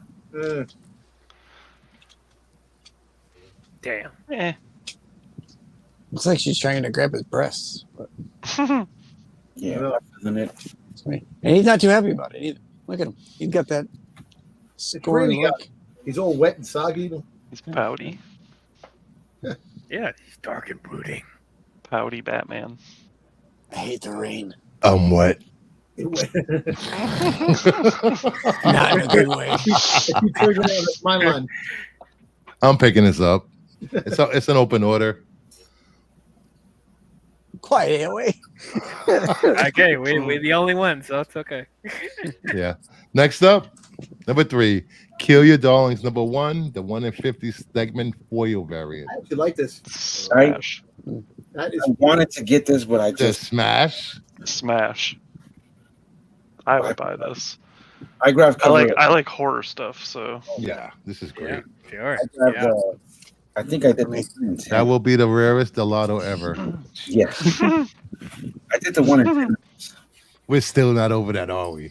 I think it's pretty cool. Hopefully, if you get this below ratio, yes, I'll pick it up. Yeah. And And I, depends on how the foil looks too. Yes. If it's like that DC foil, I don't want it. 'cause that watch your foil mouth. sucks. Watch your Hey, the truth hurts sometimes. Those foils look great in cases. Thank you. If very the much. blood is very translucent on the Is cover, it- and stays- Listen, if the foil detracts from the art, it shouldn't be there. see, I think Joe's right. I think the 1 in 50 has blood in it, and then I could be wrong. I think cover A and B is the same as this, but without but blood. without the blood. Right. That's why I just went. Yeah. yeah, I want this cover. I don't care about the other covers. Give me this cover. I'll take it. Yeah. And the premise to this book is pretty good. That's why I picked it up. What's the synopsis of the book? Fuck, I do that. You picked it up. Yeah. Dude, I ordered this, I don't know how many weeks ago. This looks like a rebooted We Don't Kill Spiders. Could be. Yeah. I haven't read. I have all those. That he hasn't read. No. Batman is a sourpuss. Number 2, Yeah. Spider-Gwen Ooh. Annual. Number 1, the 1 in Smash. 100. Yes. Jae-Hyun Lee, Smash. Virgin Yes. Variant. Yes. Blah, blah, blah, blah. Smash. Yes. Smash. It's probably wanna- a double ratio because who's going to order a Spider-Gwen? Isn't there an open order cover of this? Yes. Hmm. I ordered like 4 of these though, so The 1 in 100? fuck yeah, dude. Nice. So If these, everybody- yeah, like that was a no-brainer. Yeah. this is some of his best work. It's nice, but I know it's expensive because Very the nice. is what cover price. What's the name? Yeah, I mean, it's a 1 in 100, so it was. Yeah. If you got it for ratio, it's $100. But if it's $4.99, $5.99, and all that, or up, it's Oh, you can get it for I got ratio. all my Pre-order. copies for $99.99, but that's you solid. can't find them for that now. No. No. This book will probably be in the top 10 somewhere when it comes out. Of course it Oh will. yeah, oh yeah. Definitely. Yeah. So the panel's in agreement. Yeah. Yeah, but I don't like her forehead. But You like her what? her forehead. Her forehead. Forehead. What? 5 head. Wait, really? You don't like it like her forehead? Too small? But Infinity. I'm a dude. But look at her forehead and her hair. What's wrong with her forehead? No, the hair is pushed back. Oh, let's push back. Hey. She's just laying her edges. I just- Joe's doing. Stop giving me ratios when the only difference is no trade dress. You're not wrong. That's true, but the Virgin cover makes it look nice. The ballet shoes aren't accurate, says Hi Nathan. They had her hair down. Ooh. But whatever. It's still gonna and it should be. All right, and my number 1 pick. Oh No, boy. the panel's not going to agree with me. Oh boy. Let's go. It's gonna be a DC Well- book. I know it. Dude, you've been like under 500. You've been better. No, Oh. I think next week I want to start asking you guys for books that Oh, put on this list. Just You put know, this way I'm not dominating the list with DC. There wasn't that much DC on here, was there? no, like just her. No, I just know about your number half. one pick is going to be DC. Of course it is. Could be All Aquaman. this And Oh God, the number one pick for next week's FOC is the Joker, the man who stopped laughing, number 10. No, No. no. Yes. over the 1 in 100. Yes. For me, yes. First of all, Mm, I don't like the Joker that cuts his face off. I hate that. I hate it. I It's- love this Go cover. away. I'm pretty sure there was something you could have had. The annual number 2 at number 1. Nah, man. I love this cover, but yeah, No. No, dude. You know, I'm just, for me, I am over Spider-Gwen covers with stories that don't lead anywhere, usually. Yeah, you're right. You got a point. You got a good point there. And the Joker, Yeah. the man who's stopped laughing, has been a solid read for me. And they've been killing it with the covers, like yeah, every issue. it's a dope cover. That is a cool cover. Though. Oh, you know, everybody, you're allowed to disagree with me. Listen, What you do? The I agree. I would pick this up. I just number one Yeah. spot is all I disagree with. Yeah. But the good thing about it, it's open order. So it's good. So Joe's Dueling said, it's Marvel, so you will get a Gwen second print of that cover at 125, yeah, black and white Yep. foil. yes, And I you will will. buy all of those as well. Yeah, this cover looks pretty cool. You know, this cover would have been cooler if it was a like a 1 in 25 or like a 1 in 50 without the Joker trade dress on it. Eh, I like DC's minimal trade It's, dress. it's a good cover. It's a good Yeah. cover, but yeah, I pick up DC like open order covers all the time. The art's great. I wish they would use better art on their ratios because I feel like most of the time their open order books are better art than their ratios. I think their open order and ratios are better than Marvel. And that's why I think some of their ratios end up being rarer than Yeah. a lot of the other popular books because people don't pick them up. They pick up the open orders more. Yeah, And they don't. great art. They do second prints, right? But not like Marvel just kills off ratios, Well, they do second print 1 in 25s, but it's very rare that they Right. do. Yeah, I mean it's not every Like day where a Marvel- DC book is hitting second. dude. print. Marvel will kill a big book quick, dude. Quick. But Well, hey, they don't care about secondary market. They just care that people are buying them. yeah, it's true. All right. Next up, we have FOC. Try to run through this pretty quick, guys. Good luck. We have cover buys: Batman, Catwoman, the Gotham War, Red Hood number 1, the 1 in I'm gonna cut out, 25, fella. Chuma Hill. All right, Lopez, thank you for coming. Up there, okay. I'm probably gonna bounce. Lopez. Yeah, All right, DL, take care. Take care. Thank you for coming. Thank you for having me. Anytime. Batman, Superman, World's Finest 19 by Dan Moore, cover C with Nicolas Cage, Catwoman 57, cover B by Terso Khan. You know that Nicolas Cage cover. I think that's going to probably be a pretty hot seller. That should have yes, been a ratio. yes. It'll be hot even not being a And I think they'll make a ratio. second. You know- Printing. They'll make a second printing, like Second printing. Wheel. Virgin cover, definitely on this. And look, and this is Nicolas Cage's time to shine. And I guarantee they're going to make a ongoing or a limited series with Nicolas Cage Superman. Yeah, Yeah. when like that number 4 World's Finest with Batman Superman Fusion. That thing sold like wildfire. Then it came out with second print 1 in 25 foil. Yeah. So I can see that Nicolas Cage book being pretty hot. I've never heard of Terso Khan's. And the artwork looks pretty cool in the cover too. Yeah. I like the picture of the Joker in the background, the Joker card. Mm-hmm. Old, like it's more like old school cartoonish Joker. Shouldn't Nick have long hair too? He should. No. I wonder if he's actually in the story. I don't think so. I think it's just a cover thing for now. But I think Yeah. if this book is popular, you can rest assured. Yeah. Somewhere down the road, there's going to be a multiverse book where Nicolas Cage Superman is and I wouldn't be surprised Nicolas Cage writes it. I like. Go ahead. Go ahead. No, I was gonna say the Chuma Hill incentive is fire. Yeah, I was gonna say I like Chuma Hill, but I passed on that. Oh, really? Yeah, which probably means it'll end up being worth something down the road. So pick it up.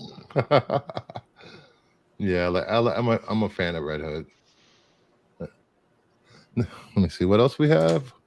We have Catwoman 57, the cover C, Josh Swaby. DC Ghouls Just Want to Have Fun #1 by Jay Lee. Green Lantern War Journal #1 by Paulo Villalobos. That Green Lantern book looks pretty hot. Yeah. I like the way she looks. It's another Villalobos, no background.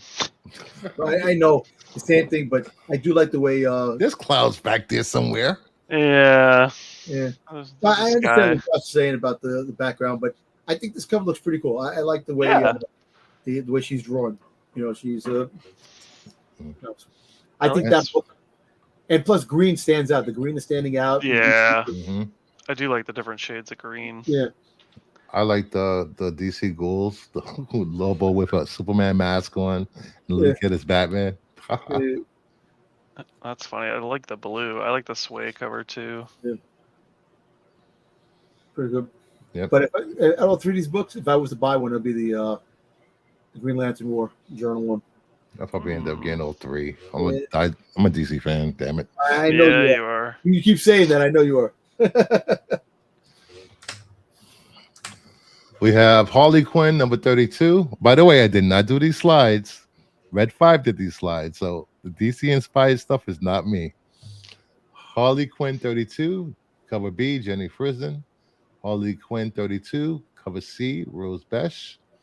The Harley Quinn Black, White, Red #3, the 1 in 25 Sanford Green and Center was sold out when I went to go look for it. Yep, I've got a couple of those on the way. Sanford Green, can't pass that up. The Jenny Frison cover, I think I like that one of the two. Hey, Mad Max. How was your rest? Everybody, if you're not subscribed to Movie Madness Entertainment, please do. Don't you think the Sanford makes her look too buff? Like too muscular? I mean, it's like Madonna too. A little bit like Madonna-ish. If you look yeah, she's very gritty. More like Tank Girl, if you ask me. But yeah. But I like the Jenny Frison cover. Yeah, I like that. Agreed. And it's I like the first cover. The pink and might be a Barbie cover too. But if you think about it, it's bubblegum. That bubblegum. Bubblegum. Like Max agrees with the Sanford cover. Yep, it's a great. I love it. Sanford is a beast. Yeah, I love the Rose Besh. She's doing like all these chibi covers. Characters. Yeah, she's doing like what's his face who does the Scotty Young. Scotty Young, yeah. Oh, she's Jedi. That's dirt. Yeah, she's a dirty girl. Yeah. Thank you, AOA. She has a fully little stomach. Yeah. Hulk Girl #3, cover C. The Pablo Villalobos cover. Power Girl C. Power Girl #1, cover C. Souza Micah. Power Girl #1, Warren Lowe foil. I like the Souza. I like the Hawk Girl cover. I like that. For some reason, I know, Josh. No background. I know no background. I got a wings in the background. There you go. Yeah, that counts. I can't complain about no background because I do like the Sozo. So yeah. I like that. I like that. I like the orange color. See, I like the Lao, but he did this one, and then he did one in her classic uniform, and I like the one in the classic uniform more than this one. Yeah. Okay. Well, he left a jacket off at least. Yeah, I think the jacket's sweet. You like the jacket? Yeah, fuck yeah. That's like nice. I dig it. I like the way this guy does. I guess they wanted Superman and the only one with a cape because they took away everybody's capes. Right. What are you saying, Oh Dom? yeah. I like the Pablo the stomach. I like the way he draws stomachs on girls. I don't know just the way he draws females. So I'm buying all the 3 of these covers. Of course you are. Of course I am. Of course you are. Yeah. All right. Next up, Power Girl number 1, the 1 in 100 low incentive. The zoomed in version. Tales of the Titan number 3, Rose Besh. Wonder Woman, cover B, Art Germ. I like that art germ, the Wonder Woman. I like Yeah. it. I like that Yeah, one. the art term. Yeah, I like the art germ. Definitely. Yeah. Yeah, I think I like this low better than the other one. Wow. Oh. Let me guess. All 3. 2. Wow. Really? So you're gonna pass up the Rose Besh, eh? Uh, No, I'm gonna pass up on the 1 in 100. Oh, okay. I'm getting the Besh and Art Germ. okay. There you I go. have enough Power Girl booby covers. It's just a zoomed in from the last one anyway. Yeah. Yeah. What about you guys? Which ones are you getting? I like I the would art get germ. middle and the right. Next up, Wonder Woman number 1, Rose Besh. Wonder Woman number 1, the Chris Bacalo foil. And Wonder Woman number 1, the Mateo Scalera incentive. Ooh, the Mateo one is nice. With Yeah. Yeah, I like the Mateo. the Tigers. I like The that. 1 in 25. So good. Yeah. Yep. You see the one in the middle, the Chris the full cover. That's been done on covers already. That someone jumping into a crowd or Oh, yeah. numerous times in Marvel. I'm sure Wolverine's done it a couple times. Oh yeah, definitely. But it's Wonder Woman. Wonder Woman. You guys picking up any of these covers? Yes, no, maybe. Wonder Woman 125 Mateo maybe. I'd get the Mateo. Yeah, I like that one. I got all 3 coming. Shocker. Death of Venomverse number 5, the design variant, Invincible Iron Man 10, the 1 in 200, Jeez. Wernack incentive. Miss Marvel number 2, the Amy Rita homage variant. I will pass on them all, but that one, the 1 in 200, I do like the colors. You know, the all white and the red, and I like that. But the 1 in 200, you know, this book is gonna be like a $300, $400 book. I ain't. It's ridiculous. Yeah. Yeah. No, thank you. Yeah, I'm Take passing the on ones all on the 3. sides. Really? Yeah, maybe the Death of the Venomverse, but Yeah, I picked up a few of those just because it's a Venomized freaking Jeff the Land Shark. Yeah. I'm taking it that the homage on Miss Marvel is a Superman something or other. yes, I believe so. Yeah. I like Doesn't work. Jeff the Land. I like Jeff the Land Shark. I like the. I really Mm-hmm. disappointed that she didn't get the death everybody else does. Wait a couple of years for her to come back. They brought her back right away. All right. Yeah. Well, they had to. The movie's coming out soon. I Yeah, know. they can't keep her too far. I don't know. I know, Yeah. but you know what? We all know she's going to become a mutant because. This Iron Man 10 should have been a freaking 1 in 50. But I think they have. I think there is a 1 in 100 and a 1 in 50. But I think the 1 in 100 is the trade dress, or the regular. I don't know, but that's crazy. 1 in 200. You know, if it was a Star Wars book and it had Boba Fett on it, yes, I would definitely. Yeah, That's we know that. That's about to be a crazy divorce. Oh yeah, definitely. Yeah. All right, next up, Star Wars Dr. Aphra number 36, the 1 in 100 gifts Virgin incentive. Red Sonja number 3, the Josh Middleton limited version. Red Sonja number 3, the 1 in 30 Middleton bloody virgin incentive. Yes, yes, yes. Yes. The Ahsoka cover. Marco yesterday was saying that she looks a little buff, this and that. I actually like that cover. I actually think I like this cover. That cover is really I like nice that cover. without the trade dress. I think that you could actually frame that cover and just put it away. Just That'd be a great cover. Joe's Doolin said, that Iron Man should line the litter box. True. Middleton all day, every day. Facts. So for this Middleton one, I think I picked up all of them because there's a 1 in 20. I think it's a regular cover, and then there's a 1 in 20, and then there's a 1 in 30, and then there's the limited virgin, and then there's a virgin metal. There's like so many different versions. Is a virgin metal of this? Yeah. So I picked up 2 of each because it's a great cover. So It's a beautiful cover. yeah. What's his name? What's his name? Friggin' what's his name? The statues on Comic Tom. What's his name? He does the statues. He's Gem. yeah, Gem. He does it. His daughter actually drew a cover of one of the covers of Red Sonja. Oh yeah. A few months back. I don't know which cover she did, but apparently it did pretty good, I guess. Yeah, Red Sonja- Didn't seem like he had a signature on any DC work he did recently. I forget. I was talking to someone one day, and they said that this wasn't a good Middleton cover, and I was like, "You're smoking crack." I think that's a regular thing in comic collecting. You have to You know smoke what crack. makes it good? The Red Sonja versus Mars Attacks. That's a cool. What? Those Really? covers- yeah, those are cool covers. A lot of the covers are hard to get. Hard to So I find. think this is a buy for all 3 covers for Yeah. everyone. Yeah, I like the first one better. Nice. Can't stand those Star Wars tribute covers. Enough already. All right, Jedi, go to sleep. What's he doing up? Bye. Was it? It's like It's what? like 5 o'clock in the afternoon over there. Oh, that's right. He's in Hawaii. Yeah, Hawaii's up. Yeah, it's 7 o'clock there. It's 7 o'clock.